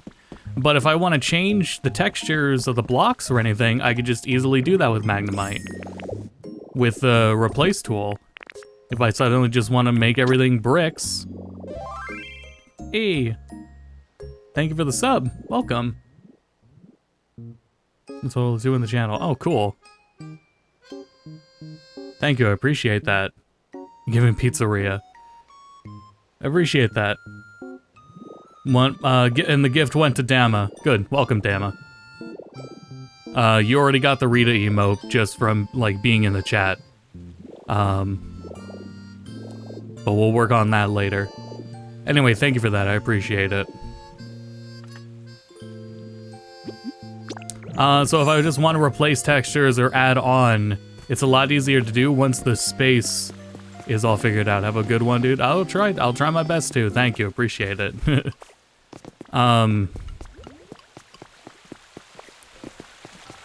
So I try to figure out any of the needs I have, and facilities will take priority. I feel like the most important thing was cooking, so that's already been set up.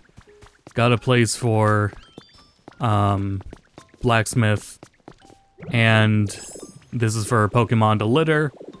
And Giraffarig is a gatherer, so she's here picking this all up as it drops.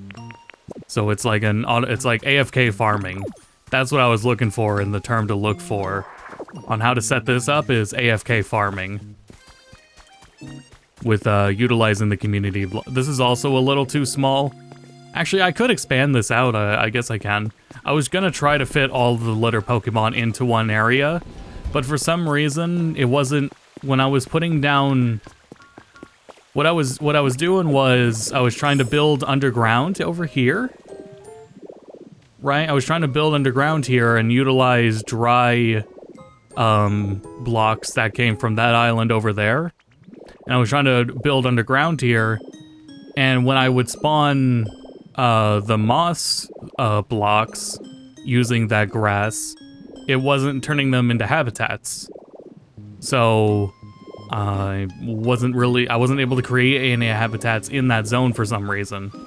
I don't know if it had to do with elevation compared to like Corviknight's home is like right here and there's other right here. I don't know if there's something regarding elevation screwing it up, or if something's predetermined with the areas, but I couldn't get it to grow.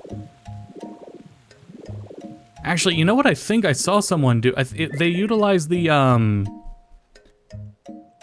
that rock from the rock they use for Onyx. That's what I saw someone do. They put the rock utilized for Onyx in.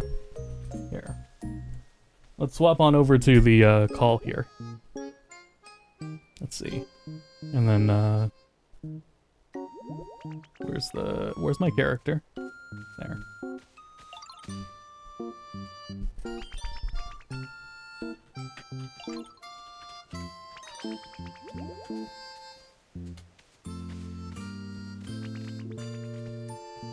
Well, let me turn on streamer mode on Discord.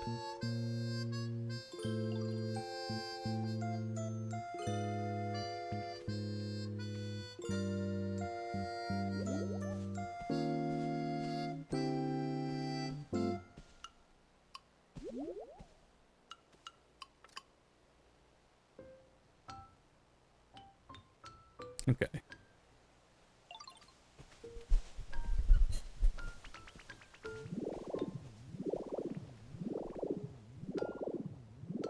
I'm glad I added his little clock onto the stream deck.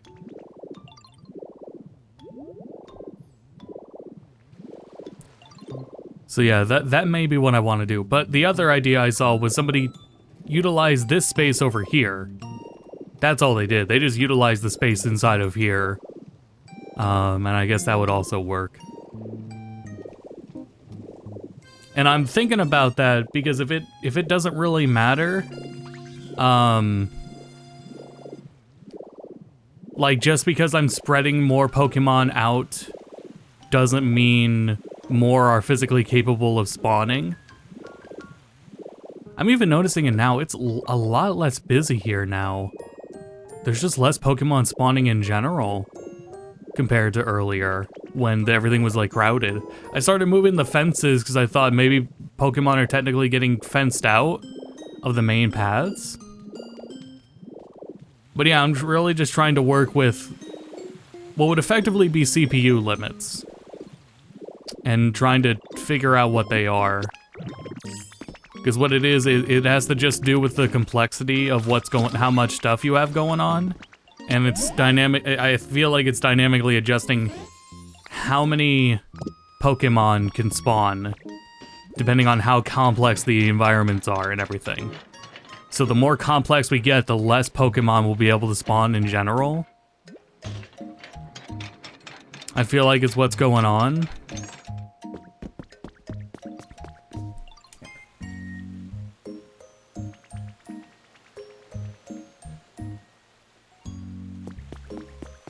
So with less Pokemon spawned in general, it's kind of getting away from what I'd like. So it's like...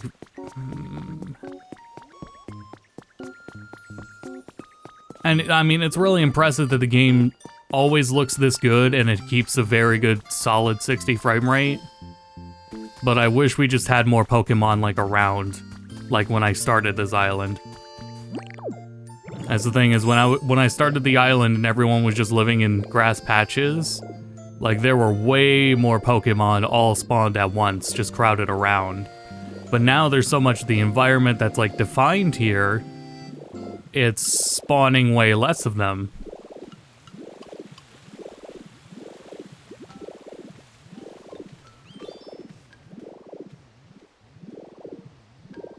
Call again.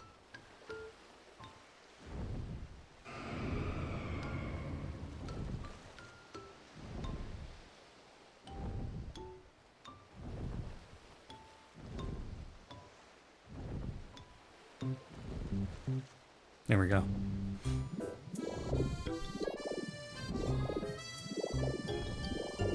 Oh, I saw another idea too I should utilize. We'll make, if you go out here, not here, this, oh. The dock habitat. Yeah, sure, why not? Cool. Yeah, right here you start getting the distance fog, and you could utilize that to make like steamed showers area if we have like a hot tub area or a bath area, which I guess this would be pretty good for. This area right here would be good for. And maybe a room here. I was gonna have these all be shops, but the only shop Pokemon I have that want to be there are Mawile and Gardevoir. So I'll just let them have their shops and then make a little spa area, hot springs area. Make a little hot springs area out of this. And then maybe like an inn room up here. Because you know what, not just like, it just reminds me of Costa del Sol and Final Fantasy, Kingdom Hearts, both Final Fantasy games. But also of the inn room in Endwalker. And that is like the inn they added in Endwalker in Toliolol is absolutely my favorite inn of any of the inns in the game. Second is Kugane. Hello. Hello. So I make like a resort room there, and then to the left, the bats. And then that's what I'll utilize on the dock space over there. Yeah, this looks phenomenal. Yeah, it's coming along. You're doing great. Yeah, thank you. Yeah. Everybody validate him. Yeah, I'm just getting caught up on how many Pokemon are able to spawn anymore. Just because of the complexities of the environment. I wish there were just like solid numbers in general. Right. But at the same time, it has also been very cool that nothing about this game could physically be data mined. So everything is all just hand manual research from everyone in a community. Pokemon really doesn't get to do that these days anymore. So I can go get honey and just see how many Pokemon I could spawn at once. But yeah, that's why I was getting rid of the fences too, so that Pokemon can more easily get onto the roads and stuff. So my honey's in here. I should go and clean up the rest of my inventory while I'm at it. The Hachimi. Yep, the Hachimi. It would be cool if the cooking. You don't see it now. I set up the redeem so it would put the thing on the character. Oh. That's why that's there. Got it. So I'll work on more of those later. Because I didn't think it was working, and then Dama redeemed it and it worked. Yeah, but it's Fugi time. Yeah. I wish when you went to cook, it would utilize the refrigerator. Otherwise, the refrigerator is just like alternative storage anyway. Right, yeah. That thematically fits, but if it had that function to it too, that'd be cool. But that's not too worried about it anyway. Anyway, I wanted to get got the honey out. Let's just see how many Pokemon I guess we can spawn. Let me also need to set up somewhere for Pokemon to chop wood at. Would like a separate facility for that. Though I don't know. This is the thing about like how many Pokemon is the game capable of spawning, because if it's not able to spawn that many, maybe I don't want to separate everything so much. And keep everything as few buildings as possible. If they're just like never going to be spawned anyway. We'll just go through, start with, I already saw these ones. Jolteon I think I saw.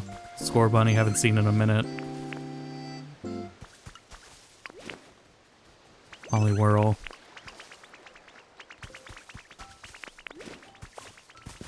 Cramorant was just here. Dratini was just here. Vaporeon I think I saw. Charmeleon.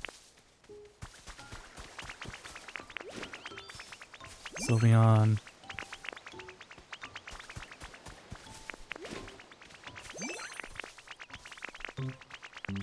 Yeah, this is my biggest thing, and I'm just wondering if anyone else is going to end up looking into it.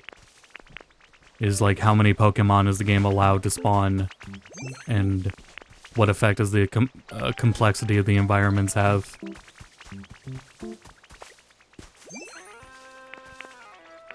As far as I'm able to tell so far, like spreading out to the other islands is not. I love a Porygon who walks. Wait, look. Yeah. Nice duck. Rolling, rolling, rolling. Keep rolling, rolling, rolling. Bulbasaur, Bulbasaur was right there. Oh my god, wait. I'm gonna find an image of it. Chat. We made a very important discovery last night. So take a look at it. Look at us. We got big ol' eyes. Oh yeah, yeah. I think somewhere deep within my conscience, I kind of got the inspiration from something very insanely specific. I need to pull up just a single image of it. Yeah, find an image of it. Hold on. What was it? It was the title screen, right? Yeah, just on the title screen.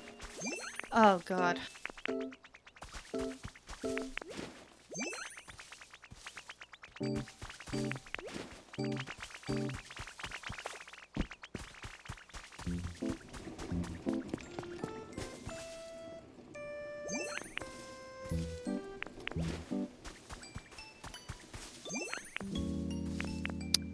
I think I have to go actually start it up and screenshot it. Start it up and screenshot it, yeah. Yeah.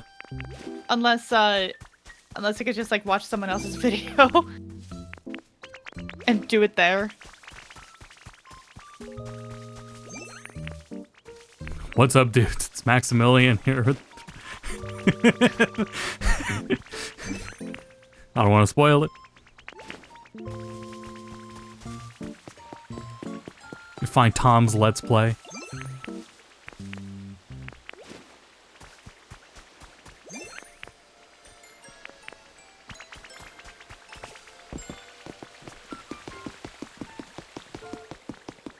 Scorbunny's still here. That was the first one I spawned. Oh, I might have to boot it up actually. Man. Okay, yeah. Alright. Stand by, chat. Because it's literally from deep within my subconscious. What was it, Dolphin, right? Yeah. In Documents folder. Okay. I just like pull it up here.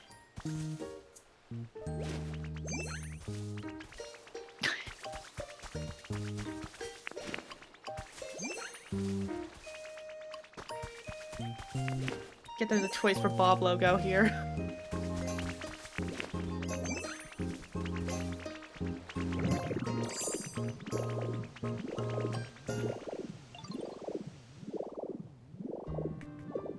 Oh, someone shut up shop. Set up shop.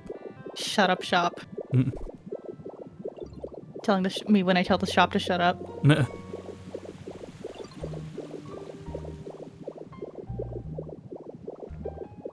Okay, hold on. I think I got it.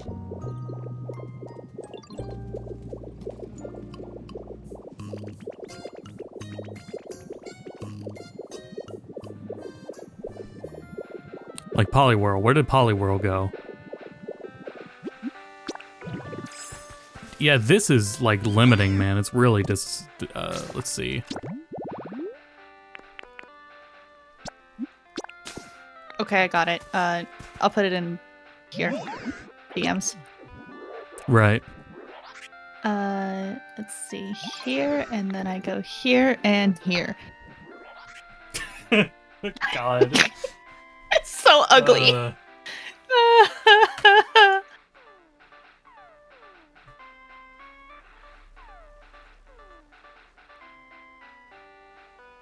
But yeah, the resemblance is uncanny. Mort.png.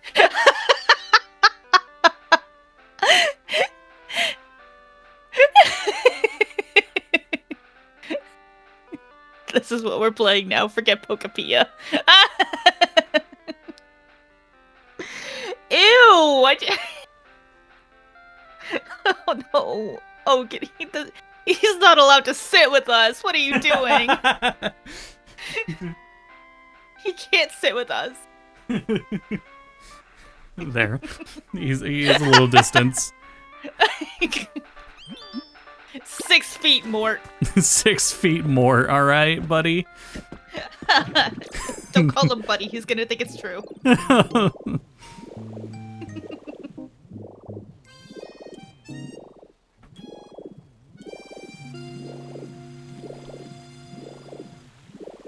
So I did that with like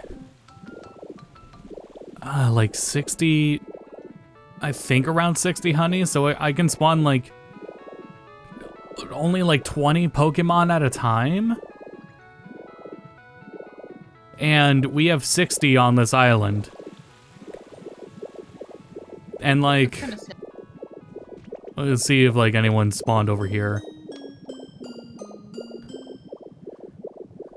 So that's why it's like I want to consider how large even make these like if these environments are going to be populated, you know, I don't know if there's a much point in branching out further.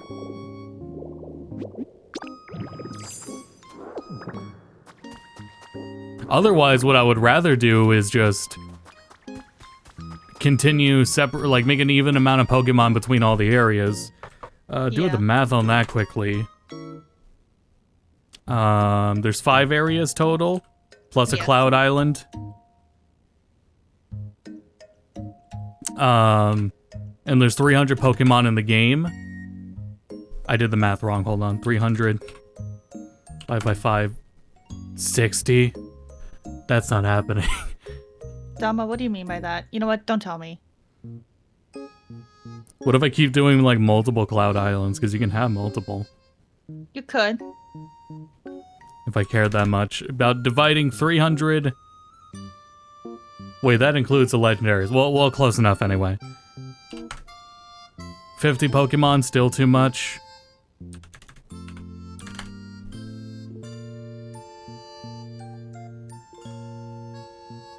Has multiple Cloud Islands?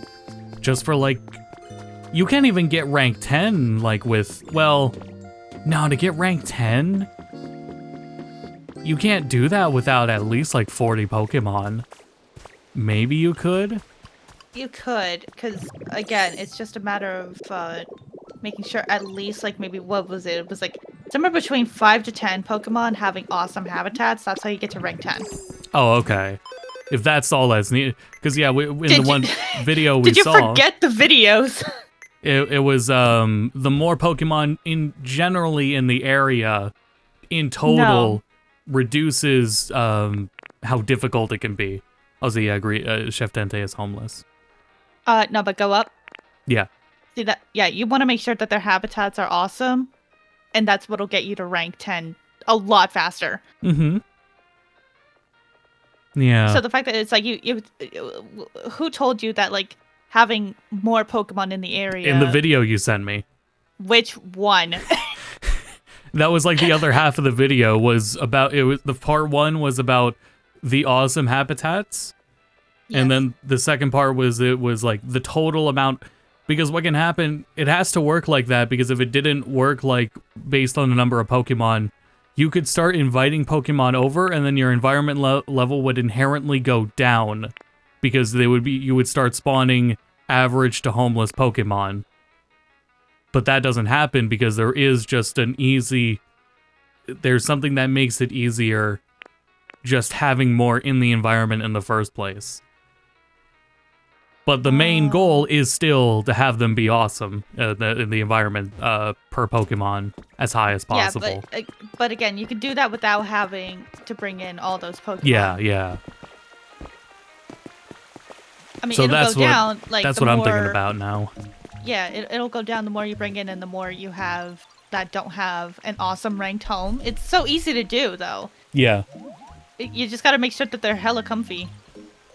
But yeah, that's what I'm reflecting on is maybe I don't want this many Pokemon on Pallet Town if they literally will never spawn in the first place. Yeah. So then we're back to... How many are there? There's 60. 36. Counted on myself. Yeah, you do not need this many Pokemon in Pallet Town. Well, it's not what I needed, it's what I wanted. These are all my favorites. I just have a lot of favorites. And I wanted, like, some functions here and there, too. Yeah. But they can't all be physically spawned, so what's the point of gathering all your favorites when you can't always see them? Well, consider this. What if your favorites don't want to live in Pallet Town? They kind of don't seem to care. Well, you gotta really, like, think about them. Well, Pallet Town has every environment is the thing. It has some flavor of all the environments. True, but you also gotta make sure that every other place looks nice and is good for everyone else too. You can't just like think of your favorites. You like everyone else here. And the reason I started doing that was because it eats up a ton. Close the door, Rabu. Come on, man. It takes a lot of resources, a lot of resources and a lot of farming just to do any of this that I've done here. And when I started doing that with the other towns, it was like, this is going to take an astronomical amount of resources. So what I wanted to do was consolidate in Pallet Town, because it's either get like the same amount of materials 5 times over for all the areas, or just focus on Pallet Town, so I don't have to run through as many mats. I see. But now that you feel, do you feel like you kind of have enough to do what you really want to do, or do you still feel like you need more? I feel like I wanted more because I was planning so much more. God, your greed sickens me. Anyway. But that's what I'm saying is like that's may not going to work out if they physically can't spawn enough Pokemon. Because yeah, the more complex the environment is, the less Pokemon can spawn, I think. Right. But you know, you can still spawn other Pokemon in the other areas, and then you can like trade them out and bring them back in and all that stuff. Yeah, that's what I'm thinking of. Yeah, expanding back out into the other areas and getting them all in shape. Because you still don't have Clodsire, which is crazy to me. Right, well, he might be there right now. But,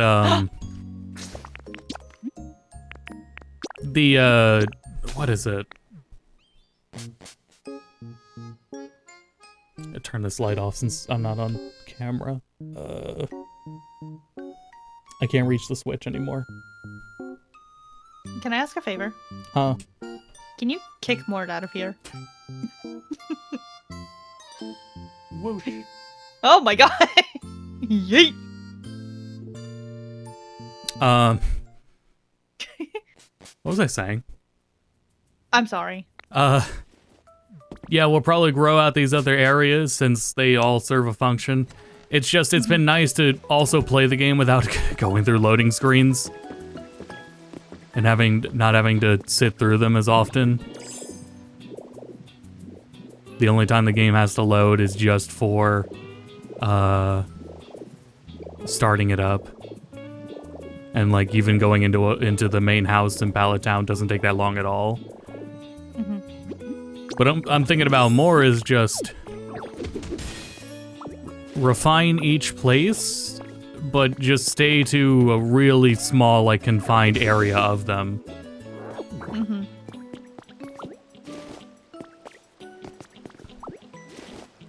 Because I never really felt like the starting area of Wither Wastelands. It's a massive area, but I never had the problem of not enough Pokemon being around. There was always a lot of Pokemon around.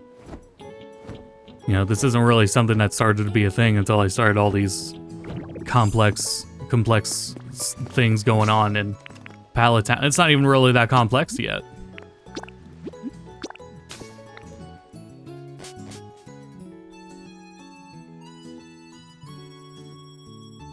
Oh, I need to go to Rocky Ridges for the fossils. You forgot to check for Clodsire. I did. That was literally the first thing I was doing. Oh, I'm sorry, I missed it. That's okay. Yeah, it wasn't there. I blinked. Yeah. Which is a lie. I can't blink. We don't have eyelids. That's why I keep the muddy water close by, so that it's simple to go and check. Got it. Nice house. Yeah. It's empty.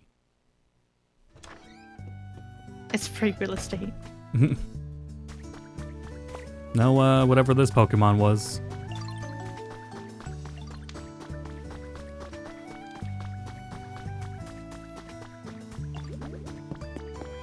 Yeah, just like keep into this zone. Yeah, rather than going over there or to the...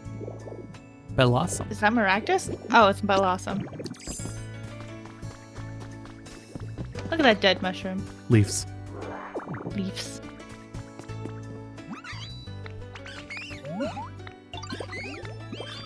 Yeah. Yay. Get it, white boy.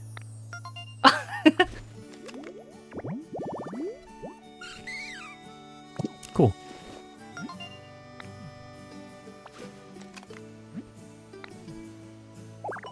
What'd I get? Knitting supplies. Oh. Cool. 193 out of 300 Pokemon in the game. Is that how many you have? 193, yeah. Wowza. That's a lot. Mm-hmm. Howdy, Ditto. Well, howdy. Hoppip's favorite thing. Nice breezes.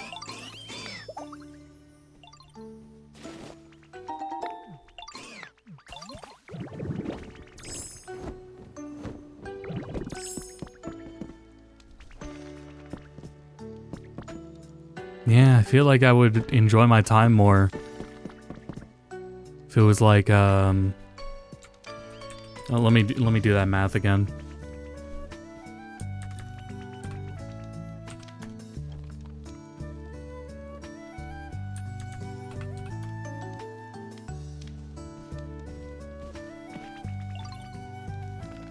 Oh boy, that's more than a few Cloud Islands.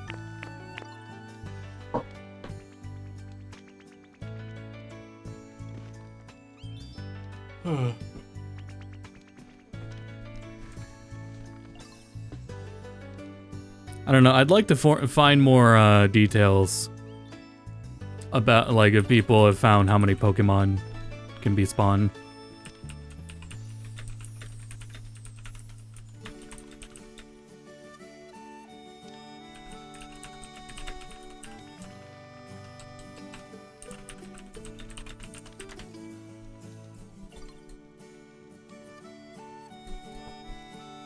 An MSN article, sure. Let's see what you came up with.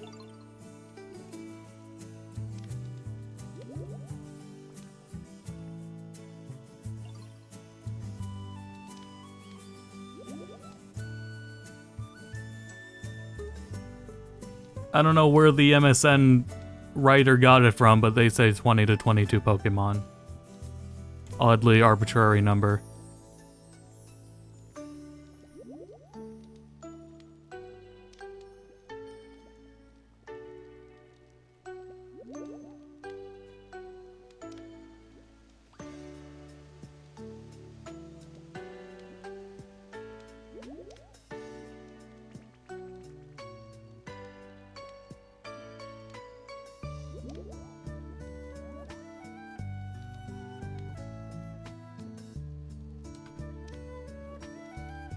The frustrating thing is in my line of research, I would expect to find this answer in like a fucking Discord, which is really annoying.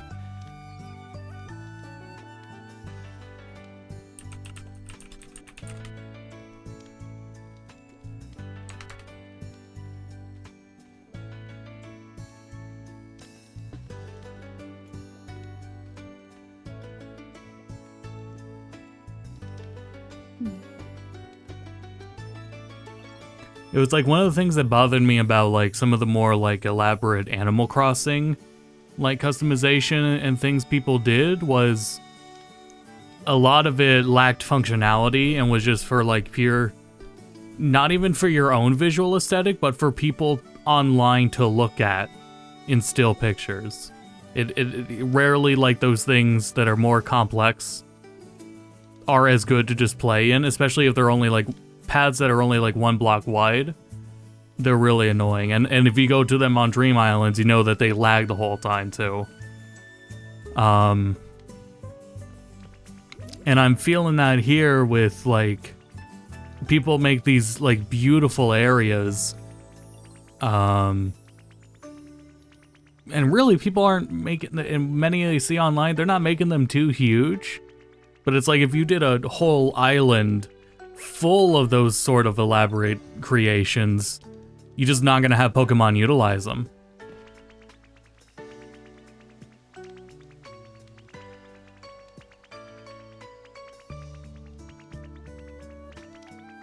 Does someone want to talk to me? Huh? Oh, dear. I would die for you, Venusaur. Thank you for the sound.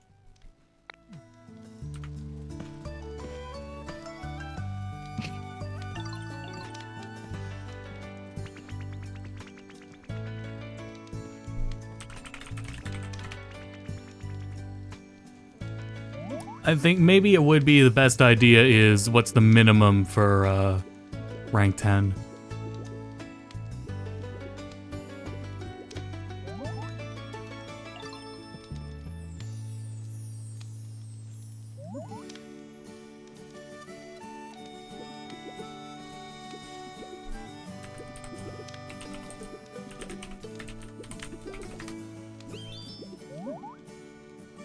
Anything I could find.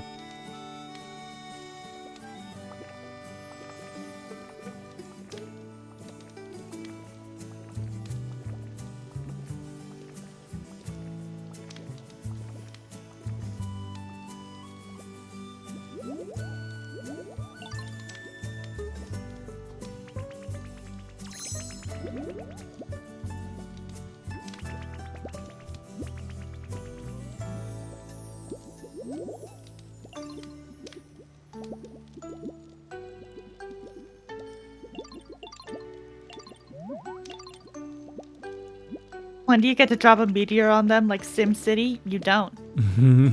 Well, we don't. You could do that. Yeah. Because we're not you. We actually care about our little funny little code creatures. That's right.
Yeah, I don't know. It's not anything, no concrete answer that I'm really gonna get.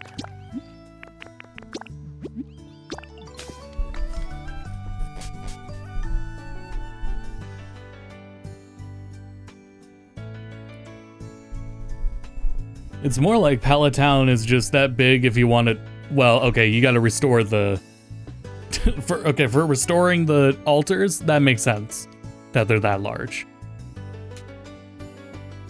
For actually, like, compounding Pokemon in and building an environment, it doesn't feel like they intend for you to actually go that massive.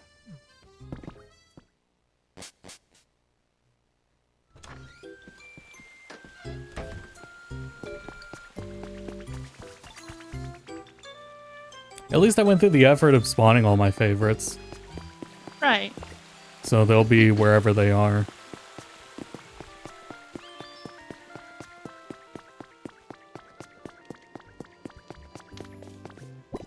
I got a question. Hmm. If the legendary Pokemon are so legendary, take the birds for example. Why are there two versions? Versions.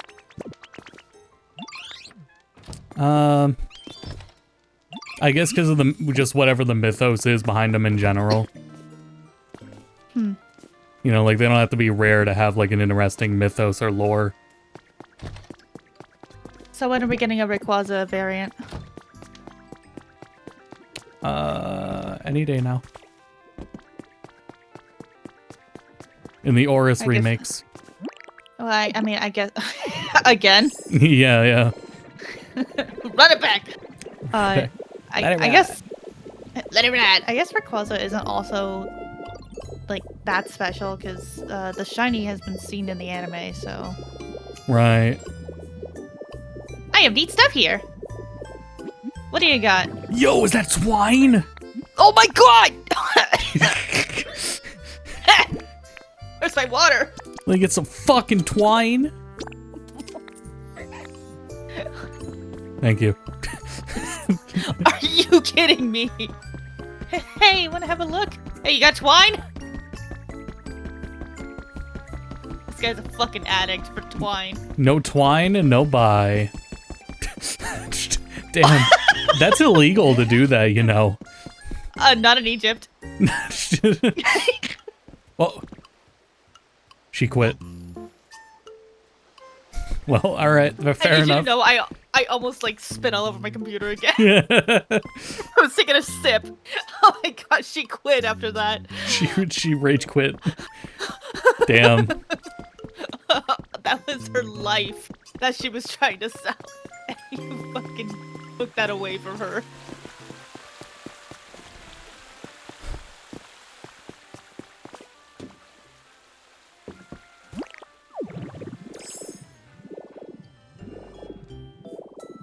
I wish I was good at counting.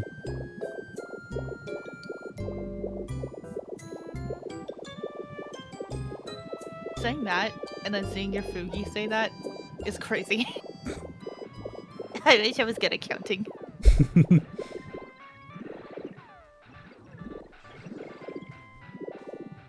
Yep, everyone is here and accounted for.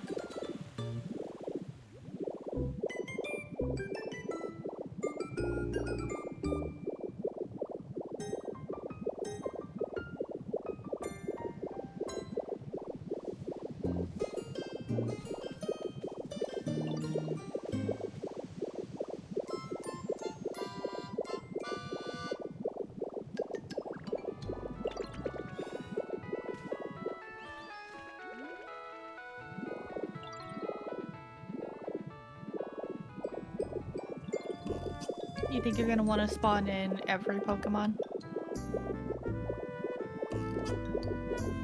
Close to it. What do you mean close to it? Like if there's only, say, 30 Pokemon in an environment, then at least like the majority of them will always be present. What do you mean? It can't spawn 30 Pokemon at once, but it can get close. I am counting how many Pokemon are currently spawned in the game out of the 60 that are on Pallet Town. And we are at like 20 Pokemon. So the game can only handle 20 Pokemon at once. Gotcha. So I would aim for like I see. 30 Pokemon in total per location.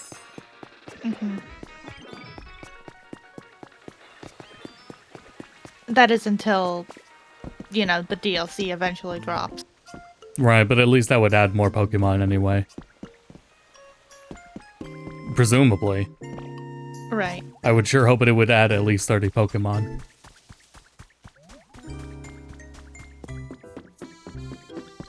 At least 30. At least 30. But then again, I mean, this game's been in development for, what, 5 years? And it's got 300. I don't know. I mean, hopefully they have a good framework and make it easy to add more. What if they have like a good chunk already, like pretty much set and ready to go, but for the sake of just like kind of not a teaser, but like for the game itself, it's like, okay, we'll do this, and then we'll save these very specific ones for the DLC. But like they're already good to go.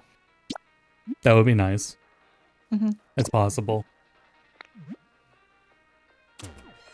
And we would never... Sure, yeah, come along. Okay. Yeah, just invite yourself. I guess I don't care. Did you see the one video? I think I sent it to you. It was like, Slowbro really just like moved into my house without my permission. Like he just really fucking propped himself on the bed and started taking a nap in their house. You come into my house. Breaking and entering. God damn it, what was I saying? Fucking giraffe rig completely just threw me off.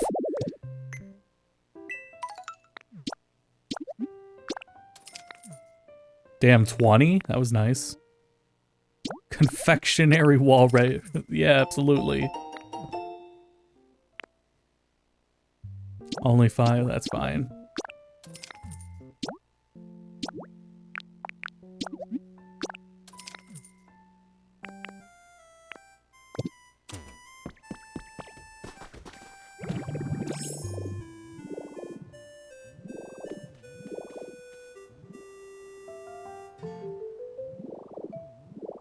Yeah, I guess I don't hate the idea of utilizing some cloud islands.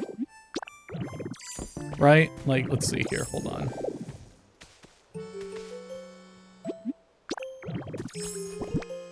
Well, you can move the Pokemon into the Cloud Islands, right? That's what I'm testing.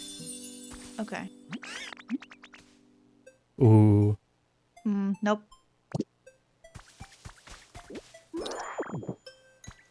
Gather sturdy sticks. Boop, boop, boop, boop. Boop, boop, boop, boop. Well then, wait, what? What can you do with Cloud Islands? That's a good question now. I guess it's more like a friend thing. Oh, I guess this means they can only spawn on the island. Oh. If there's a Pokedex for it, that's completely separate. Yeah. Wild. All right. So then that doesn't won't factor that in at all then. How do I get out of here? Go back home. Go back home. So then, five locations, 300 Pokemon.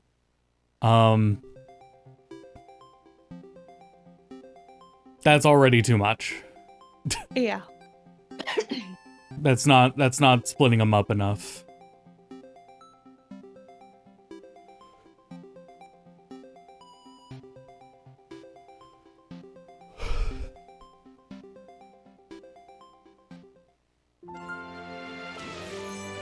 I guess I can move the Pokemon I don't care as much into houses. because I don't think they count towards the limit if they're moved into houses at all. Because I think the houses would guarantee that they're always spawned. As far as I can tell, I've never not seen Squirtle or Tinkaton. Both of them are always in here. No matter what. Please do.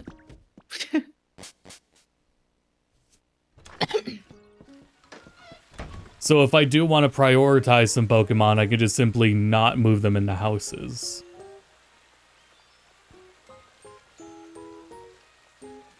And that would also benefit because it's way easier to give them awesome ratings if they are in a house. I noticed that. Because, like, I think Tinkaton and Squirtle are the ones that are at awesome. And there's, like, nothing in that house besides storage boxes. Tinkaton is. She's happy with it. And Squirtle's under great.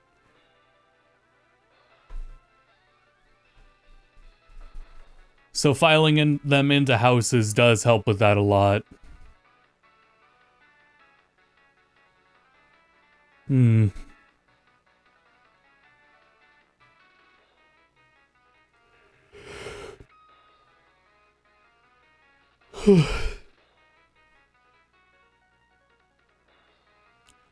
Wish I thought about that more before I invited everyone here.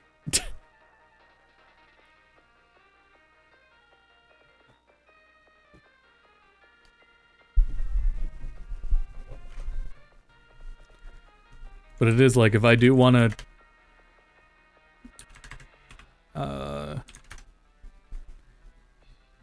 The math would divide up to 60 Pokemon per area, but I don't know if I want to keep these 60 of my favorites on the same island. They might as well be spread out.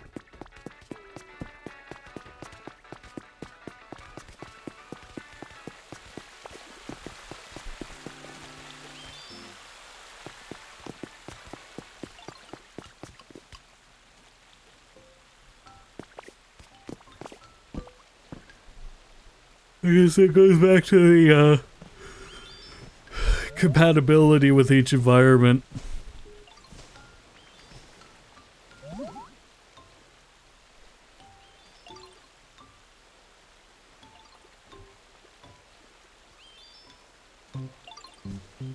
I don't know,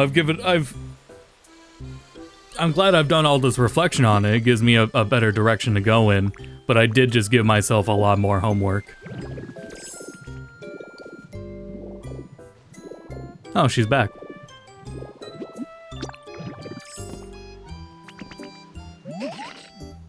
Sure.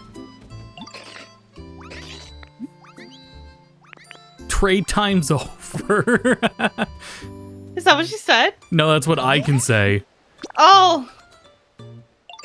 Oh yeah, pretty neat.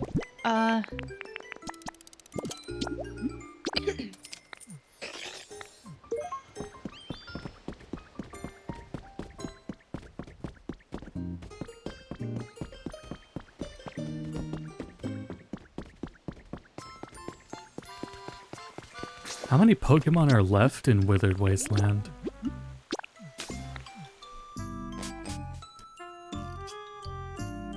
I gotta do some Discord research too. I just gotta see, find a server with people doing absurd, like, unnecessary research for the game.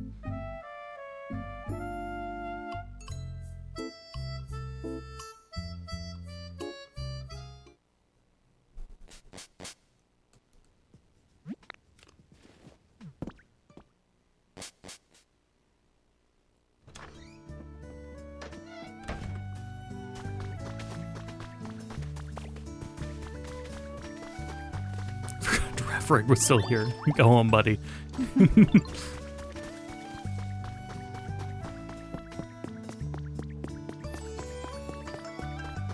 Not here. Force a habit.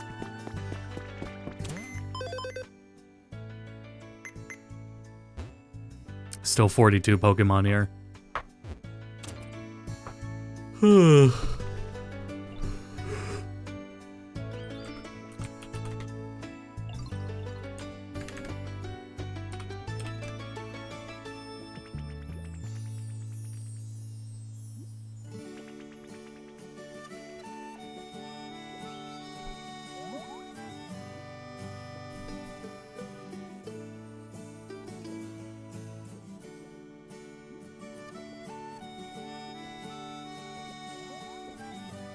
Man, I don't know. I've given myself a lot to think about here.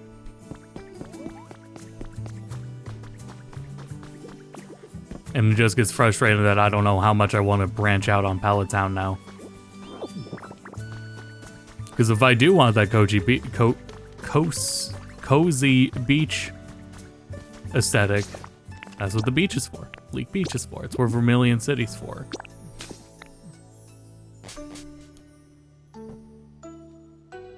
The thing was, though, it's like, there's so much water in this area, it gets intimidating thinking about, like, fixing everything up again.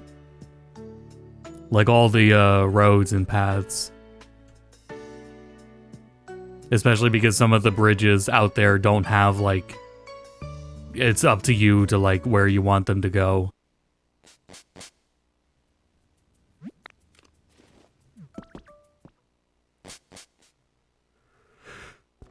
I do love the little sand house. Yeah. Yeah, I got The some of the ones you were really working on nice. built here. Oh. These ones. Oh, yeah. These ones have the material, they just need the Pokemon to build them. Yeah. I meant the full house. Ah, yeah. Yeah, the roofing is really nice. Yeah, yeah. You know you can change the house colors, right? Right. I haven't been here long enough to... Oh, I'm just saying, like, for your Pallet Town house, I'm like, you know, you could change all that. Oh, yeah, God, yeah. the amount of, like, wiring is driving me bonkers. Who's there? Who is it? What is it, Gub Gub? Who could it be? I can't even remember anymore who I was trying to get out of here. Ariados, that's right. Ariados! Yeah. Oh, baby. I love Ariados. Yeah.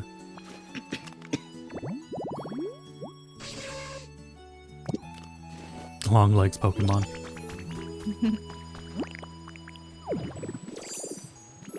Yeah, like, there's no clear indication of how the bridges even, like, connect to this whole area.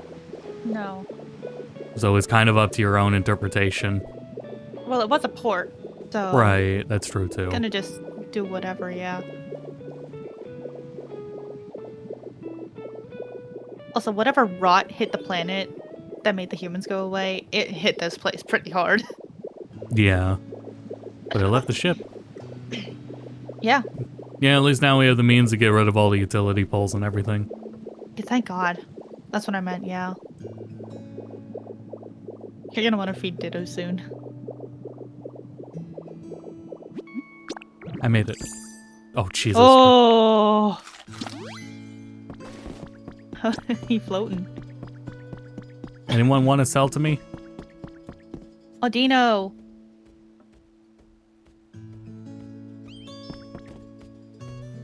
Oh yeah, you gotta fix up the pool. Yeah, yeah. This area is massive. Uh-huh. Well, it's the SS Anne, too. Right.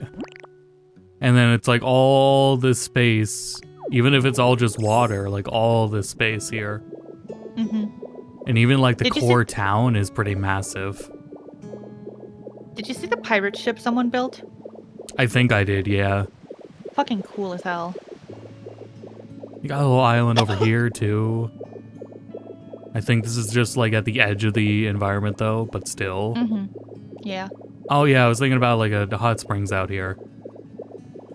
That'd be a great idea. Oh, I just sent it to you not too long ago, but someone made like a little lighthouse island.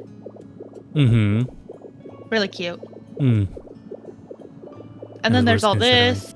What's in there? I don't remember seeing this cave. Yeah, you can only get to here with Magnemite. I forget what was in here though, but it was just like an item. Ah. That's all. Don't think it was an outfit or anything. It might have been an outfit. God, and there's all this. Right. And some of this. Yeah, you can get out here, and then this is the limit. Mm-hmm. Like right over yonder, but Yeah. still, like you still have all of this to work with. Mm-hmm. But it's like, I don't want to spread 30 Pokemon out that far. I like having them as many on screen, like, together communally as once. Like, when I started Pallet Town and everyone was just in their shitty little grass habitats I put up, you know? And, like, everyone was just, like, palling around together in that area before I even started the plaza. That felt so cool to have them all together and hanging out. I think it'd be neat, personally, just to have them, like maybe a couple Pokemon in the area you're just in. Kind of like, yeah, though, this is the farm area. We're taking care of the farm. And this is, like, Main Street, Disneyland, or whatever. Right. The thing is that's just me. in trying to think of that, too, like, if they're all employed and have jobs, then nobody is free to walk in the streets. Not all of them. So it like the because this to me just feels a little crowded. Yeah. And I know you like seeing them all and having them all here, but I think it would feel more natural if they were even just, like, some of them were just a little spread out. Like, you still have like a big group of them all together, but like little bits and pieces. Like maybe 2 Pokemon over here, 3 over here. Yeah. I want to find like a good balance between those things. Yeah, exactly. That's what I'm saying. Yeah. Because, like, even if it's just, like, this part, this would be too small. Yeah. These 2 parts, that's more of what I'm talking about, maybe. Especially if we include the elevation over here. Now we're pushing it a little bit. Well, nobody has to live over here. Maybe, like, one in the Pokemon Clubhouse. Like, maybe have Smeargle over there. Right. Yeah, I'll bring Smeargle back SSN. over here. Yeah. Or you could have no one on the SSN, and it could be, like, they can just go visit whenever they want. I wouldn't do it unless I had, like, either use the lift or use the train tracks. The cart tracks. To just, and not even to, like, the inside, just up to this top where the shops are. Yeah. Although the deck, the port, what do you call it? The dock. Jesus. Yeah. Having this be finished would look really nice. That too, yeah. But yeah, Happiny and Audino do not fit on the boat at all. I'm sorry. Right. They're not boat Pokemon. And they're just separated from everyone. Yeah. So yeah, I just want to try to find that balance, definitely. Mm-hmm. And then there's Mosslax. Yeah.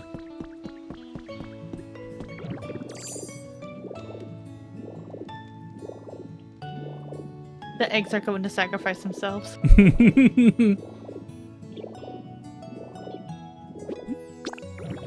Alright, let's go, buddy. Never mind. Yeah, you can't move them. I swore he's moved like an inch on accident. Now, you know what? I think I'm crazy. Never mind. Yeah, maybe.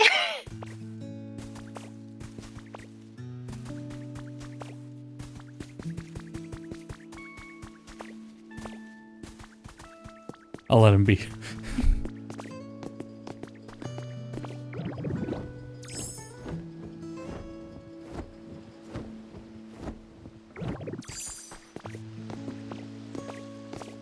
Can I get a Clodsire? Can I please get a Clodsire? Not yet, it seems.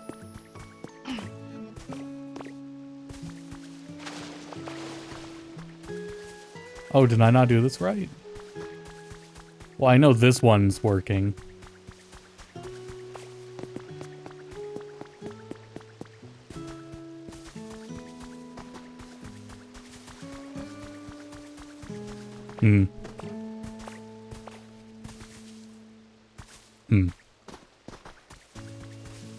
Maybe it's not working. I don't think it's marshy tall grass.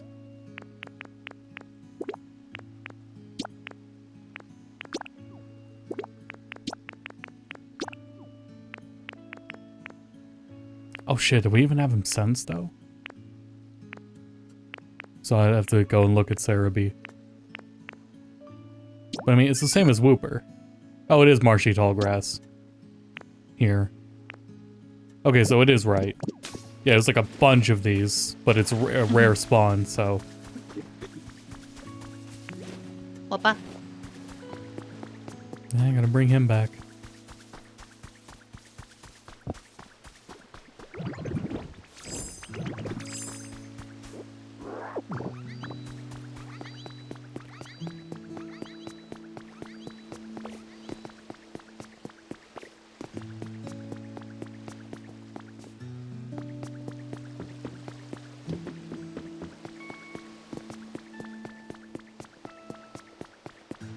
I don't know, just the time investment I put into this to come to this conclusion kind of sucks.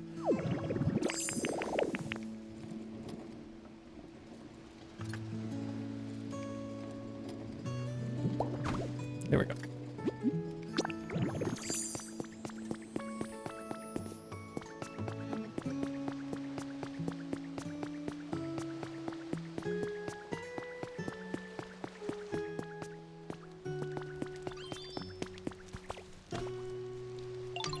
Piplup's house.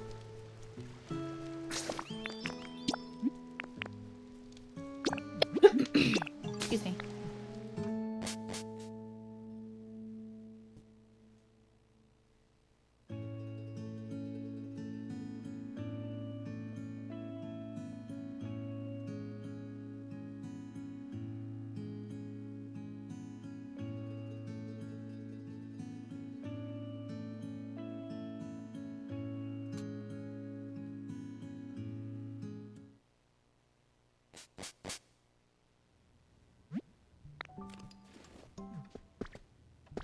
Very nice house.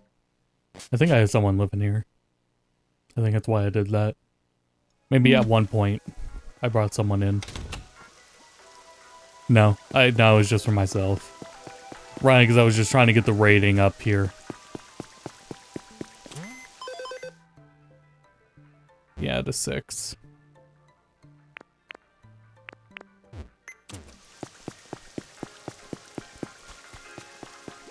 Damn, I kind of missed the colors of this place too. Yeah, they're really nice. Yeah, this is my preferred grass color.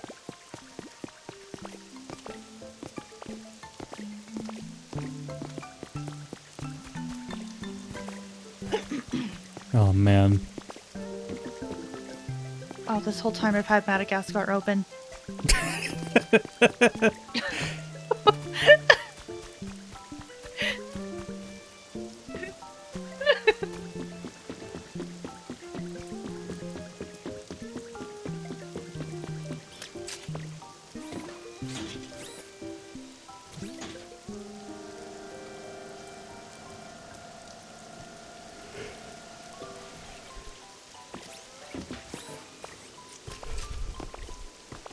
Yeah, I don't know if I'm doing any more building or anything tonight. I'm kind of just reflecting on what I'm gonna do going forward. Mm-hmm.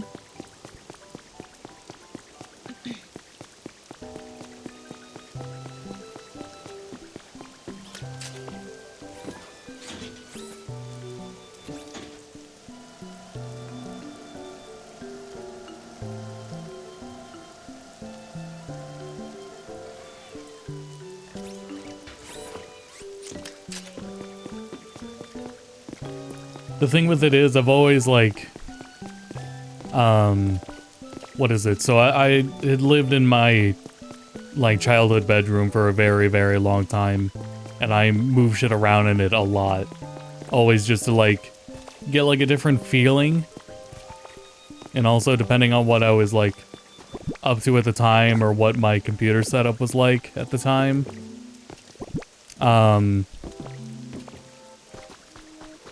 But the idea is I didn't really, like, stop moving things constantly around until I got to, like, a room arrangement I was super happy with, which involved prioritizing, like, oh, nice, cool.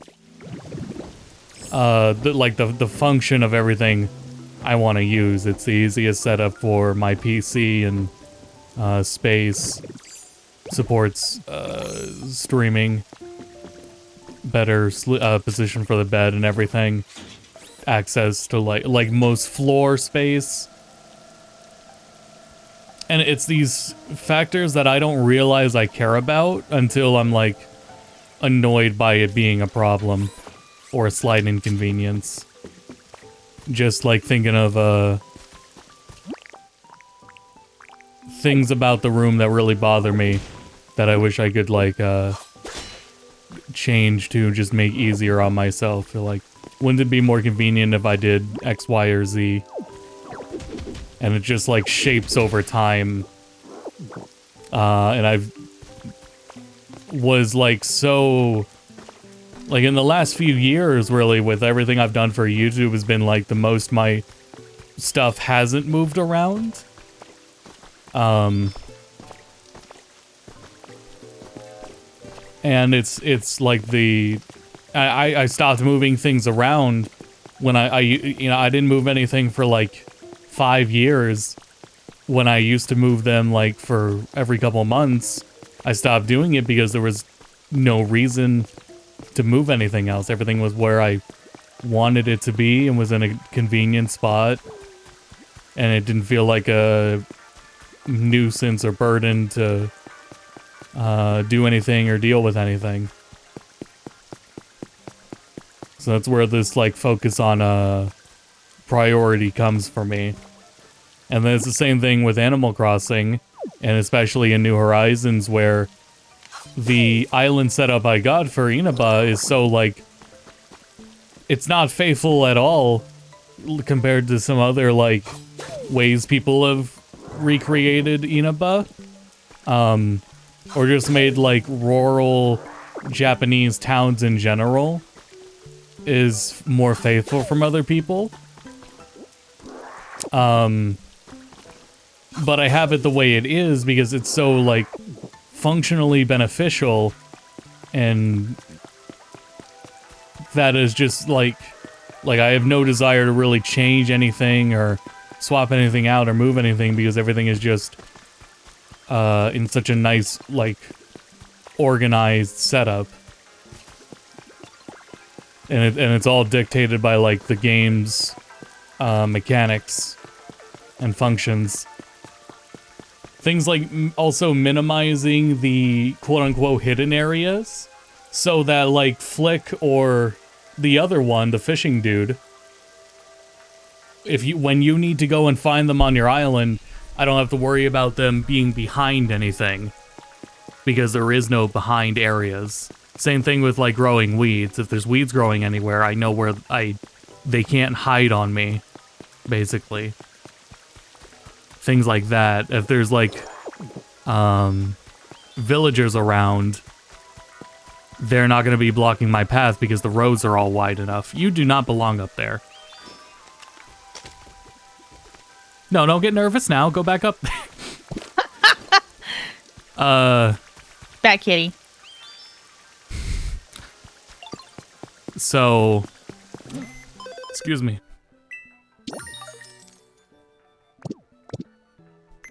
But it sucks because a lot of that is still like trial and error.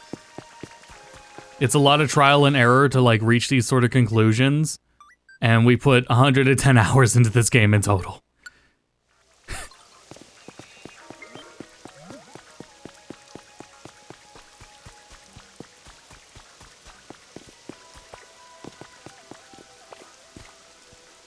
I don't want to stop though. It'd be nice and comfy to keep going. But I just want to also make sure I have, like, gameplay functions and reasons to keep going. Which certainly, that's what I love about this game, is it certainly has plenty of that. This is such a absurdly well-designed game that just gets what it's going for way better than many other building games like this. It has a very, very satisfying gameplay loop to it. And the narrative was much more enjoyable than whatever Minecraft is. I'm so glad that there's zero combat in this game. That was like one of the coolest decisions about this game, was no combat. I just took his berry. Why would you do that? Min-maxing.